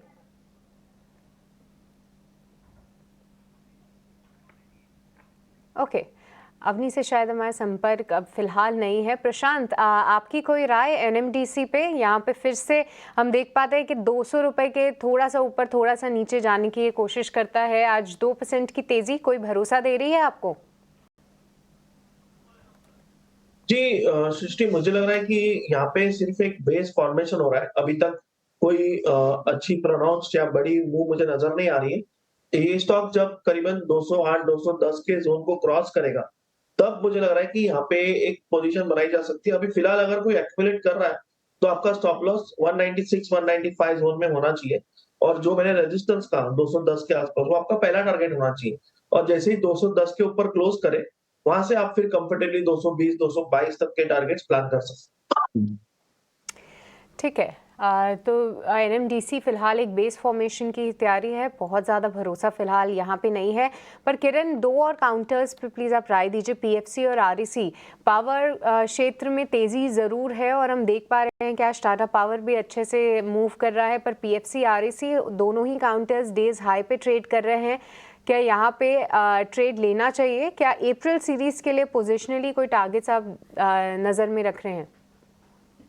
तो पीएफसी की अगर हम बात करें तो ओवरऑल जिस तरह का चार्ट पैटर्न हम देख रहे हैं कहीं ना कहीं 100 मूविंग एवरेज के आसपास इसने सपोर्ट किया है। साथ ही साथ लास्ट वीक में हमने देखा था कि हैमर कैंडलस्टिक्स पैटर्न भी बनी थी और कंटिन्यूअसली फॉलो बाइंग आ रहा है, और हैमर कैंडलस्टिक्स के हाई के ऊपर सस्टेन भी है। तो डेफिनेटली पीएफसी के अंदर हम एक शॉर्ट टर्म व्यू के हिसाब से ट्रेड ले सकते हैं। करंट मार्केट प्राइस से भी ले सकते हो आप ट्रेड। ओवरऑल जो स्टॉप लॉस रखना है वो 365 का रखना है, और जिस तरह के चार्ट पैटर्न से ऊपर में आप 430 तक के टारगेट एक्सपेक्ट कर सकते हो। तो 365 का स्टॉप लॉस के साथ कोई भी डिप आए या करंट मार्केट प्राइस पे आप पीएफसी में डेफिनेटली लॉन्ग कर सकते हो। दूसरा एक आरईसी की अगर हम बात करें तो आरईसी का चार्ट पीएफसी से भी बेटर है। हमने देखा था कि पीएफसी 100 डेज मूविंग एवरेज के भी नीचे गया था, लेकिन आरईसी अब तक उसने 100 डेज मूविंग एवरेज ब्रेच नहीं किया है। साथ ही साथ पीएफसी के ऊपर एक नेगेटिव पैटर्न बना था, लेकिन आरईसी में भी वो पैटर्न बना था, लेकिन अभी तक वहां पे भी ब्रेकआउट नहीं है। तो कहीं ना कहीं आरईसी उससे स्ट्रॉन्ग है, तो आरईसी का रेफरेंस पहले देना चाहिए अगर किसी को पावर क्षेत्र की कंपनी में लॉन्ग करना है। टेक्निकली हम आरईसी की हम बात करें तो 420 के स्टॉप लॉस से कोई भी गिरावट आती है लॉन्ग करना चाहिए, और इसमें आप नजरिया थोड़ा लंबा रखे।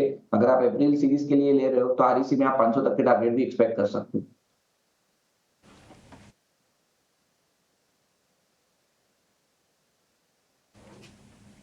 ठीक है, आरईसी को लेकर ये व्यू, लेकिन कुछ और स्टॉक्स के बारे में जरा जानकारी लेते हैं। प्रशांत जी, आप जरा ना हुडको चेक कीजिए। हम देख रहे हैं कि 2-2.5% के आसपास की तेजी है। क्या हुडको अब 200 रुपए के पार जाने की तैयारी कर चुका है? कैसा लग रहा है आपको इसका चार्ट? जी अभिषेक जी, डेफिनेटली स्ट्रेंथ नजर आ रही है, और 185 188 जो एक क्रूशियल जोन था उसके ऊपर फाइनली ट्रेड कर रहा है। तो मुझे लग रहा है आप यहाँ पे 205 210 तक के लेवल देख सकते हो। ओवरऑल मुझे लग रहा है पोजिशनली बने रहना चाहिए, और आप जो पोजिशनल स्टॉप लॉस आपका होगा वो अभी आपको 185 स्पॉट क्लोजिंग पे रखना है, और 210 के टारगेट के लिए आप होल्ड कर सकते हो। ठीक है, 210 रुपए के टारगेट के लिए हडको को होल्ड करने की सलाह है। किरण जी, बीएचईएल में हम देख रहे हैं कि 215-20 रुपए के भाव से लगातार मोमेंटम बना हुआ है। आज 250 का भी इस तरह इसने पार किया है। बीएचईएल, आपको लगता है कि जो रीसेंट हाई थे 250 रुपए के आसपास के, अब उसकी तरफ ये शेयर जा रहा है, और क्या फ्रेश पोजीशन बनाने के लिए ये ठीक शेयर है? बीएचईएल की अगर हम बात करें तो हाई बीटा काउंटर है। रिसेंटली हमने देखा था कि 270 तक के हाइस बना के बाद नीचे में 212 तक ये स्टॉक आया था। अब 212 210 के आसपास उसका प्रीवियस सपोर्ट भी है, साथ ही साथ 50 दिन की मूविंग एवरेज का भी सपोर्ट है। काउंटर वापस high top high bottom pattern के अंदर ट्रेड कर रहा है। हाई बीटा काउंटर होने के वजह से स्टॉप लॉस थोड़ा बड़ा बन रहा है, लेकिन बाय ऑन डिप्स की यहाँ पे स्ट्रेटेजी रखनी चाहिए। और जिस तरह का ओवरऑल चार्ट पैटर्न है, जैसे ये स्टॉक ने 230 का लेवल क्रॉस किया है, तो जब तक कि 230 के लेवल के ऊपर है तब तक डिप में हमें बाई करना चाहिए। और जिस तरह की चार्ट पैटर्न है ये वापस 275 280 तक आ सकता है, लेकिन हाई बीटा के होने के कारण मुझे लग रहा है कि थोड़ा वेट एंड वॉच कीजिए। आपको 240 235 के बीच में मिले तब आप एंट्री कीजिए 230 के स्टॉप लॉस के साथ।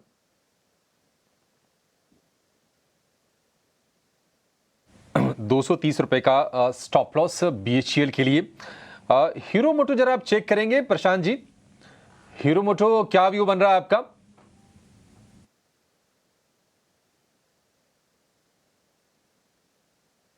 जी अभिषेक जी, हीरो मोटो मुझे लग रहा है कि काफी एक बहुत अच्छी मूव इसको आई थी 1-2 महीने पहले।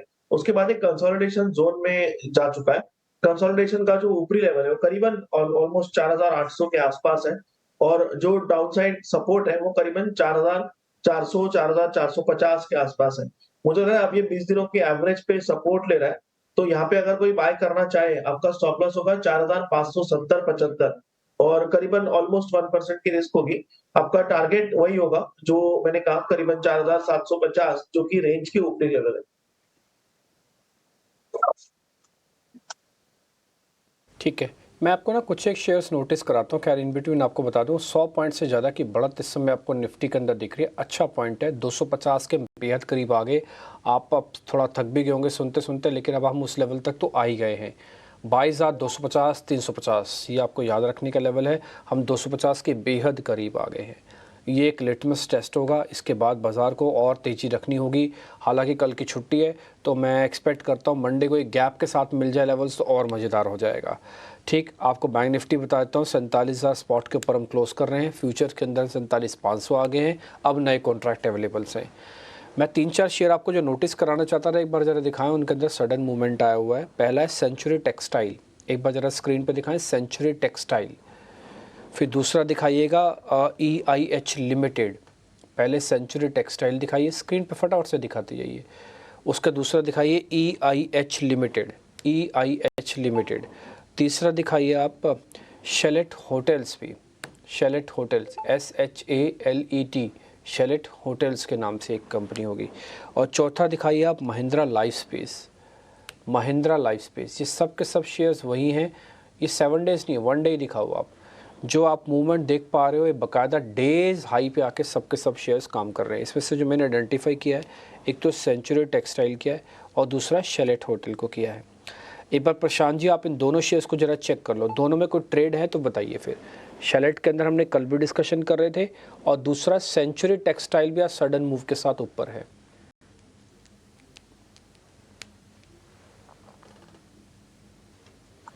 डीपी जी, सबसे पहले सेंचुरी टेक्सटाइल पे अगर मैं राय दूं तो यहाँ पे एक अच्छा रेंज ब्रेकआउट नजर आ रहा है, जो वॉल्यूम बैक है। ऑलमोस्ट हुआ नहीं है बट ऑलमोस्ट वर्ज पे है, थोड़ा प्रीएम्प्ट कर सकते हैं। और मुझे लग रहा है कि आपका पोजिशनल स्टॉप लॉस थोड़ा सा डीप 1540 1545 आपको रखना होगा। इससे छेड़छाड़ मत कीजिए, क्वांटिटी कम कर दीजिए वो हिसाब से, क्योंकि कैश में है स्टॉक। और ओवरऑल मुझे लग रहा है ये रेंज ब्रेकआउट अगर कंफर्म हो जाए, जब ये स्टॉक 1610-15 के ऊपर चले, तो आपको कंफर्टेबली वहां से 1650 60 70 तक के टारगेट्स मिल सकते हैं। और एक बार दूसरा स्टॉक आप रिपीट करेंगे? सर सेंचुरी टेक्सटाइल, और मतलब आपने बता दिया। दूसरा शैलेट होटल्स। जी, जहां तक शैलेट होटल्स की बात है, यहाँ पे एक अच्छी मूव 2 दिनों पहले आई थी, जो एक ब्रेकआउट की कोशिश हो रही थी, बट करीबन 900-910 के आसपास सेलिंग आ रही थी। आज वो सेलिंग ओवरपावर हो गई है और क्लियरली हम एक बहुत विजिबल ब्रेकआउट देख रहे हैं, 940 के आसपास आए। बट यहाँ पे फ्रेश बाइंग के लिए थोड़ा स्टॉप लॉस डीप हो जाएगा। तो सिर्फ जिनके पास पोजीशन हो वो 915 920 के बीच स्टॉप लॉस रख के ट्रेल करे। ओवरऑल मुझे लग रहा है कि ये ब्रेकआउट सस्टेन करेगा तो 970 80 तक के लेवल भी दिख सकते हैं, इसलिए 915 से ट्रेल करें। प्रॉफिट बुकिंग की जल्दबाजी मत कीजिए। ठीक है, एक शेयर मैं आपको और नोटिस कराता हूँ। कल F&O बैन में था, इकलौता शेयर था जो बैन में था, आज बाहर तो निकल गया है। मार्केट के अंदर अलग अलग तरह की खबरें भी चल रही हैं। खबरें हैं सेल को लेकर, स्टील अथॉरिटी ऑफ इंडिया को लेकर कि ये शेयर काफ़ी बढ़िया चल सकता है। खबर मार्केट में ये भी है कि शायद दमानी ग्रुप इसके अंदर कुछ बाइंग कर ले। तो ये कल तक बैन में था, आज बैन से बाहर है, तो आपके पास अपॉर्चुनिटी हो सकती है। लेकिन एक बार जरा टेक्निकल सेटअप चेक कर लेते हैं। जो मार्केट के अंदर खबरें चल रही हैं तो 170 रुपये तक की भी चल रही हैं। और मैं सारी बता दूं, ये सारा का सारा सोर्स बेस्ड इन्फॉर्मेशन है, मेरे पास अपना कोई स्टडी किया हुआ नहीं है ये शेयर। मेरे को जो इन्फॉर्मेशन सोर्सेज ने बताई वो सीधा का सीधा मैं पास ऑन कर रहा हूँ, इसलिए अपने कंप्लाइंस को ज़रूर चेक कर लें। हम भी अपनी तरफ से एक स्टैंडर्ड डिस्क्लोजर चला देते हैं कि इस शेयर के अंदर हमारा कोई निजी इंटरेस्ट, वेस्टेड इंटरेस्ट नहीं है। जो इन्फॉर्मेशन मार्केट्स के अंदर चलती है, अब आप कहाँ खंगालेंगे, कहाँ ढूंढेंगे, अगर मेरे पास आ रही है तो मैं आपके साथ एज अ परिवार वो सिर्फ साझा कर रहा हूँ। आप अपना जो भी ट्रेड ले रहे हैं अपने कंप्लाइंस को पूरा करके अपने वित्तीय सलाहकारों से पूछ के ही लीजिएगा। इसमें मेरा किसी तरह का कोई वेस्टेड इंटरेस्ट नहीं है। सेल 170 रुपये तक का मार्केट के अंदर टारगेट चल रहा है सर, इसका एक बार चेक करेंगे आप? किरण, आपको ये शेयर ठीक लग रहा है? मैं थोड़ी पोजीशंस लेके रखूंगा और पूरे अप्रैल सीरीज का कॉन्ट्रैक्ट भी ले सकता हूँ, बताइए सर क्या करूँ? मेटल सेक्टर के अंदर काफी अच्छी तेजी हमें देखने को मिली है। सेल की पर्टिकुलरली हम बात करें तो डेफिनेटली मेरे हिसाब से यहाँ लॉन्ग करना चाहिए, लेकिन डिप में लॉन्ग करना चाहिए मेरे हिसाब से। नीचे में 130 125 का एक अच्छा खासा बेस बना हुआ है, सो 130 के आसपास कोई भी डिप आता है तो आप लॉन्ग कीजिए। 125 का स्टॉप लॉस आप मेंटेन कर सकते हो और अप्रैल सीरीज में इसको कैरी फॉरवर्ड भी कर सकते हो।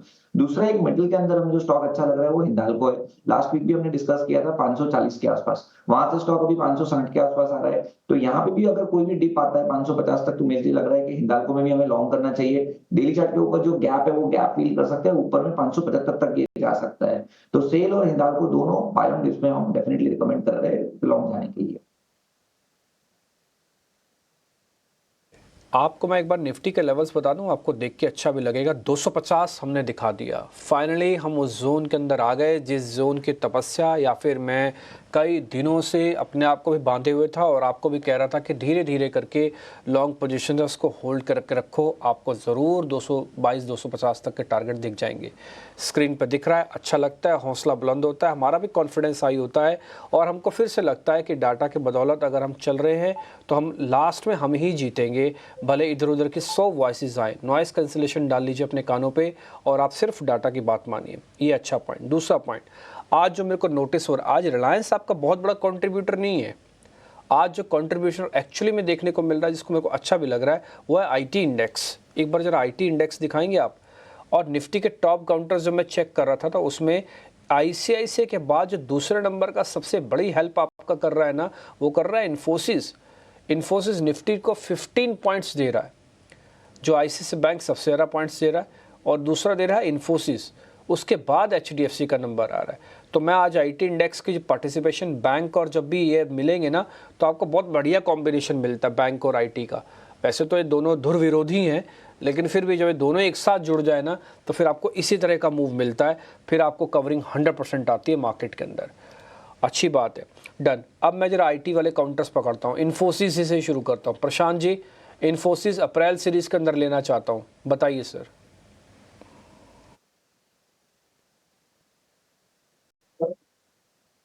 जी डिम्पी जी, मुझे लग रहा है कि थोड़ा वेट करूंगा मैं, क्योंकि ये पुल बैक मुझे कम से कम 1530 के ऊपर लेके जाना चाहिए। तो अब मैं बाइंग के बारे में सोचूंगा। फिलहाल मैं सिर्फ वेट करूंगा, ना शॉर्ट ना लॉन्ग। और अगर शॉर्ट हो किसी की पोजीशन तो मैं वो एक बार प्रॉफिट बांध लूंगा, क्योंकि आज अच्छा ट्रैक्शन आ रहा है। बट मैं एक दिन के और एक घंटा आधे घंटे के पे जंप इन नहीं करूंगा, मैं वेट करूंगा 1530 के ऊपर क्लोजिंग के लिए। प्रशांत जी, फिर एक और हेल्प कीजिए। मैं 2 शेयर आपके सामने और रखता हूँ, एक रखता हूँ आरबीएल बैंक और दूसरा रखता हूँ एयू बैंक। एयू बैंक और आरबीएल बैंक दोनों में से दोनों गिरा दें, दोनों प्लस कर लें, एक को ठीक लगता है, जैसे आपको बनता बताइए जरा। आरबीएल बैंक और एयू स्मॉल फाइनेंस बैंक दोनों रख रहा हूँ आपके सामने।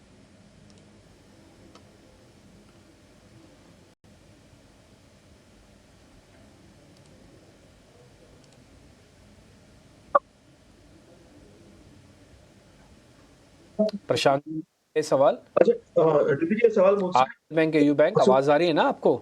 जी जी, सुनाई नहीं दिया था। हाँ बिल्कुल, आपसे ही है सर, प्रशांत आपका ही नाम है। जी, ओके। तो डिम्पी जी, आरबीएल बैंक एक्चुअली मैं ट्रैक कर रहा हूँ और मुझे पर्सनली ये काफी अच्छा लग रहा है। मैं ऑलमोस्ट रेकमेंड करने को था, सिर्फ मैं वेट कर रहा हूँ कि ये एक बार 250 के ऊपर निकल जाए, जो कि एक कन्विक्शन होगा कि 20 दिनों के एवरेज के ऊपर आए। बट अभी भी अगर कोई लेना चाहे तो कल के लो के नीचे, यानी 234 232 के जोन में स्टॉप लॉस रख के पोजीशन शुरू कर सकता है। ओवरऑल 250 के ऊपर कन्विक्शन बढ़ जाएगा और आप 265 तक के लेवल इसमें टारगेट कर सकते हो। जहां तक एयू बैंक का सवाल है, तो ये थोड़ा बहुत ही ज्यादा अंडर परफॉर्मर लग रहा है, इसको मैं अवॉइड करना चाहूंगा। तो ये सलाह आपके लिए कुछ स्टॉक्स पर, लेकिन जेबीएम ऑटो में करीब करीब 5% के आसपास की तेजी है। किरण जी, जेबीएम ऑटो जरा चेक करके बताइए, क्या अभी और चलेगा ये शेयर, और जिनके पास से क्या होल्ड रखें? जेबी मोटो की अगर हम बात करें तो जिस तरह का चार्ट पैटर्न है, एक फॉलिंग चैनल को इसने ब्रेकआउट किया है with bullish engulfing candlesticks pattern. तो मेरे हिसाब से इसको लॉन्ग बने रहना चाहिए, जिनके पास है उनको। और नया भी अगर किसी को लेना है तो मेरे हिसाब से JBM auto current market price से हम ले सकते हैं। 1850 के आसपास का ट्रेडिंग अभी टिकर चल रहा है। मेरे हिसाब से करंट मार्केट प्राइस से या कोई भी डिप आता है आप लॉन्ग कीजिए। 1770 से 1770 का आप स्टॉप लॉस मेंटेन कीजिए। और जिस तरह के चार्ट पैटर्न है, अगर आप इसको 15 से 20 दिन दे सकते हो तो डेफिनेटली आप 2000 तक के टारगेट भी एक्सपेक्ट कर सकते हो। तो मेरे हिसाब से जेबीएम ऑटो लॉन्ग बने रहना चाहिए। ठीक है, लॉन्ग अगर हैं, अगर आपके पास तेजी के सौदे हैं तो आप उसको बनाए रखिए जेबीएम ऑटो में। प्रशांत जी, आप जरा एक बार सीईएससी चेक कीजिए और टाटा पावर चेक कीजिए, दोनों चेक कीजिए। आपको दोनों में से कौन सा शेयर बेहतर लग रहा है यहां से, सीईएससी या फिर टाटा पावर? अभिषेक जी, सबसे पहले डिस्क्लेमर दूंगा, सीएससी में पर्सनल लॉन्ग टर्म पोर्टफोलियो में इन्वेस्टेड हूँ, तो इस पे मैं राय नहीं दूंगा। जहां तक टाटा पावर की बात है, तो यहाँ पे मुझे लग रहा है कि ये 20 दिनों के एवरेज के ऊपर सस्टेन कर रहा है। कुछ देर पहले मयूरेश जी ने इसकी बात की थी और एक अच्छी राय दी थी कि लॉन्ग टर्म निवेशक जो है इसमें बिल्कुल बने रहे। ट्रेडिंग के हिसाब से कोई देख रहा है तो अभी हम ऑलमोस्ट 400 के लेवल के आसपास है। आपका स्टॉप लॉस 388 390 के नीचे होना चाहिए और आप 425 तक के टारगेट इसमें बिल्कुल प्लान कर सकते हैं। ठीक है, टाटा पावर को खरीदने की सलाह है प्रशांत जी की तरफ से। आईबी हाउसिंग आप जरा किरण जी चेक कीजिए, आईबी हाउसिंग क्या सही लेवल पर है ये शेयर बाय करने के लिए? इंडिया बुल हाउसिंग फाइनेंस की अगर हम बात करें तो जिस प्रकार के चार्ट पैटर्न हमें देखने को मिल रहे हैं, कहीं ना कहीं 160 का जो लेवल था वो एक ट्रेडिशनल रेजिस्टेंस था। उसको क्रॉस करने के बाद स्टॉक 200 तक ऊपर गया था। वापिस स्टॉक कहीं ना कहीं 160 के आसपास सपोर्ट ले रहा है। 200 डेज मूविंग एवरेज के नीचे हालांकि ट्रेड कर रहा है, लेकिन डेली चार्ट के ऊपर अगर आप देखोगे तो एक बुलिश डाइवर्जेंस देखने को मिल रहा है एक्सट्रीम ओवरसोल्ड जोन के अंदर। तो जब तक 160 का लेवल ये कंसेक्यूटिव क्लोजिंग बेसिस पे ब्रेक नहीं करता है, तब तक मुझे लग रहा है कि किसी के पास है या तो कोई फ्रेश लेना चाहे तो ले सकता है, क्योंकि रिस्क रिवॉर्ड रेशियो काफी फेवरेबल है।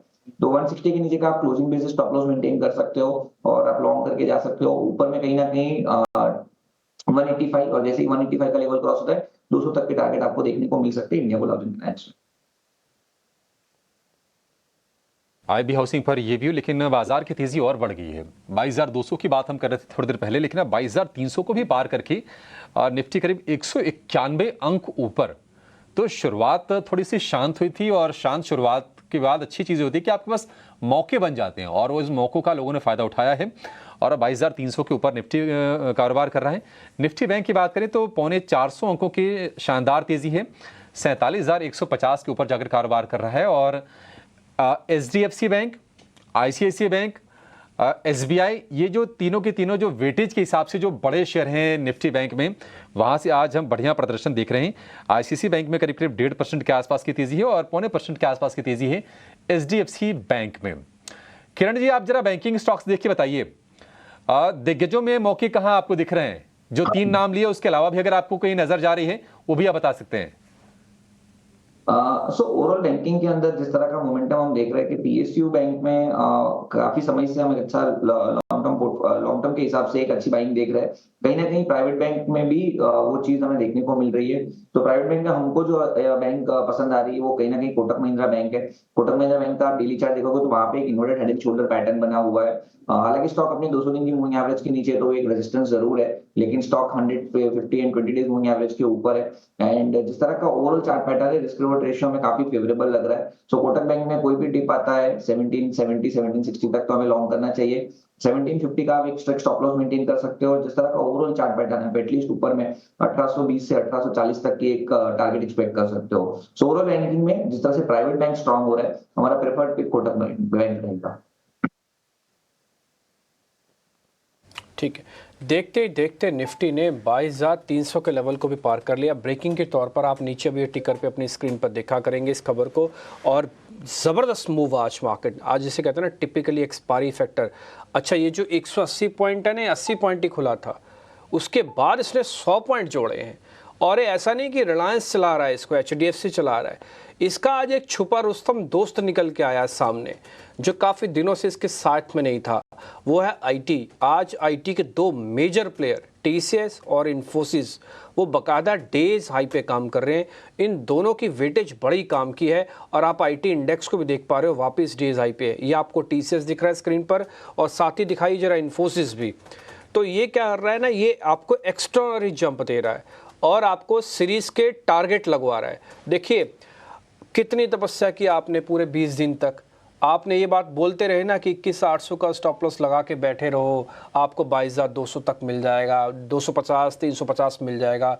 बॉस मिल गया, स्क्रीन पर है आपके 22,300। ठीक, अब आपका फर्ज क्या बनता है? अगर आपके पास ट्रेलिंग पोजीशंस लगाने की कैपेसिटी है, रोल करना चाहते हो, तो ज़रूर रोल करके जाओ। अगर आपको लग रहा है कि मेरे को रोल नहीं करना और आपको बनाए रखना है तो बनाओ। अच्छा, ये जो चार्ट है ना, मैंने आपके लिए ड्रॉ करवाया था, आपको ध्यान, आज से 2 दिन पहले मैंने चार्ट आपको वापस से दिखाया था और ये बात नोटिस करवाई थी कि नवंबर के बाद हम फिर से इसी 50 दिन के एवरेज को टेस्ट कर रहे हैं। ये नवंबर है 2023 का, फिर हमने टेस्ट किया था जनवरी 2025 के अंदर इसी 50 दिन के एवरेज को, और थर्ड टाइम हम टेस्ट कर रहे थे मार्च के मंथ में। यहाँ से देखिए क्या शानदार पुल बैक फिर से आया, क्या आप मूवमेंट देख पा रहे होगे, क्या शानदार। निफ्टी तो सिर्फ 50 दिन की एवरेज को नहीं ब्रेक कर पा रहा है, 200 दिनों तो बहुत नीचे है इसकी। तो 50 दिन की एवरेज से जो निफ्टी का सपोर्ट मिला ना, बहुत ही बढ़िया है। मैं आपको एक काम और करता हूँ, निफ्टी बैंक भी दिखाता हूँ, जो मैंने कल भी आपको बताया था कि निफ्टी बैंक और निफ्टी में सिर्फ एक ही फ़र्क है। वो जो फ़र्क क्या है, वो फ़र्क है इसके पास 200 दिनों का एवरेज सपोर्ट था। स्क्रीन पे ले आइए, आगे चार्ट फायर हो गया होगा, ये देखिए। पहले 200 दिनों पे एवरेज पे सपोर्ट लेता था, अब इसकी हालत है 50 दिन के एवरेज पे सपोर्ट ले लेता है। ये मैंने आपको डाइवर्जेंस कल भी नोटिस करवाए थे। और अब आप देखो, हमें बहुत अच्छा लगता है कि जब ये पार्टिसिपेशन आ रहा है। आप देखिए दूसरे चैनल या दूसरी जगहों पर भी आपको IT के बारे में डिस्कशन या बातचीत होती हुई दिखेगी। वजह बहुत क्लियर है, जो स्क्रीन को जानता है, जो टर्मिनल देख रहा है, जो चीज़ों को समझ रहा है, वो पकड़ पकड़ के एक एक चीज़ आपके सामने रखेगा। मार्केट के ट्रेंड के साथ रहिए बॉस, बिना ट्रेंड के उम्मीदों के साथ रहेंगे खो जाएंगे। प्रिएम्प्ट करना बाजार के अंदर बंद कीजिए, जो दिख रहा है वही बोलिए। खराब होगा तो मैं खराब भी बोलूँगा और बिना डर के बोलूँगा, जब अच्छा होगा तो अच्छा भी बोलेंगे, बिना डर के बोलेंगे। तो मार्केट के अंदर थोड़ा सा संभल के काम। एक और पॉइंट भी, निफ्टी तो चल रहा है, लेकिन बैंक निफ्टी ने अपनी शुरुआती बढ़त को दिखाने के बाद रोक लिया अपने आप को। ये आप स्क्रीन देख पा रहे होंगे, इसने अपने आप को ये 47,000 के ऊपर टिकाया हुआ है, क्योंकि इसका एक छोटा रेजिस्टेंस है 47,200, वो भी इसको पार करना पड़ेगा। ठीक, अब आप अलग अलग स्टॉक्स अलग अलग जगह पर देख ही रहे होंगे। मैंने 2-4 शेयर ना आपके लिए और भी निकाले हैं जहाँ पे मोमेंटम एकदम से बहुत फास्ट आया है, और मेरे साथ मेहमान भी हैं, तो मैं उनकी ज़रा हेल्प भी लेता हूँ उसको पता करने के लिए। एक बार जो दिखाएं जरा, VIP इंडस्ट्रीज़ शेयर मेरे हाथ से निकल गया, ये 4-5% ऊपर था। VIP इंडस्ट्रीज़ एक बार दिखाएंगे, VIP इंडस्ट्रीज़। दूसरा एक शेयर जरा दिखाइए आप, रिलैक्सो फुटवेयर। दूसरा शेयर दिखाइए रिलैक्सो फुटवेयर, ये 10% हो गया। ठीक है, दूसरा दिखाइए रिलैक्सो फुटवेयर। सर दोनों के अंदर कोई ट्रेड बनता है या फिर छोड़ दें, हाथ से निकल गए हैं? रिलैक्सो और VIP इंडस्ट्रीज। प्रशांत जी आप ही चेक कीजिए जरा। तो की बात है, तो अगर हम देखें तो यहाँ पे एक बेस फॉर्म हो रहा है और अच्छा स्ट्रॉन्ग बेस फॉर्म हो रहा है। हम ऑलमोस्ट 830 के ऊपर ट्रेड कर रहे हैं। मुझे लग रहा है कि आप एक छोटा सा स्टॉप लॉस 805 810 में रखें और यहाँ पे बाय कीजिए। आपका पहला टारगेट होना चाहिए 850 एक रेजिस्टेंस के हिसाब से, बट 850 के ऊपर हम सस्टेन करते हैं। मुझे लग रहा है ये पोजिशनली 875 80 तक भी जा सकता है।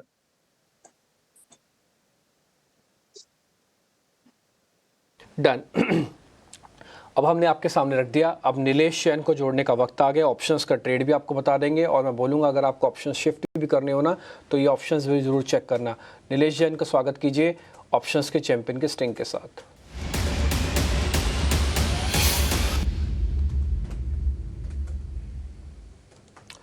नीलेश भाई, एक बधाई आपको देनी थी अंबुजा सीमेंट की।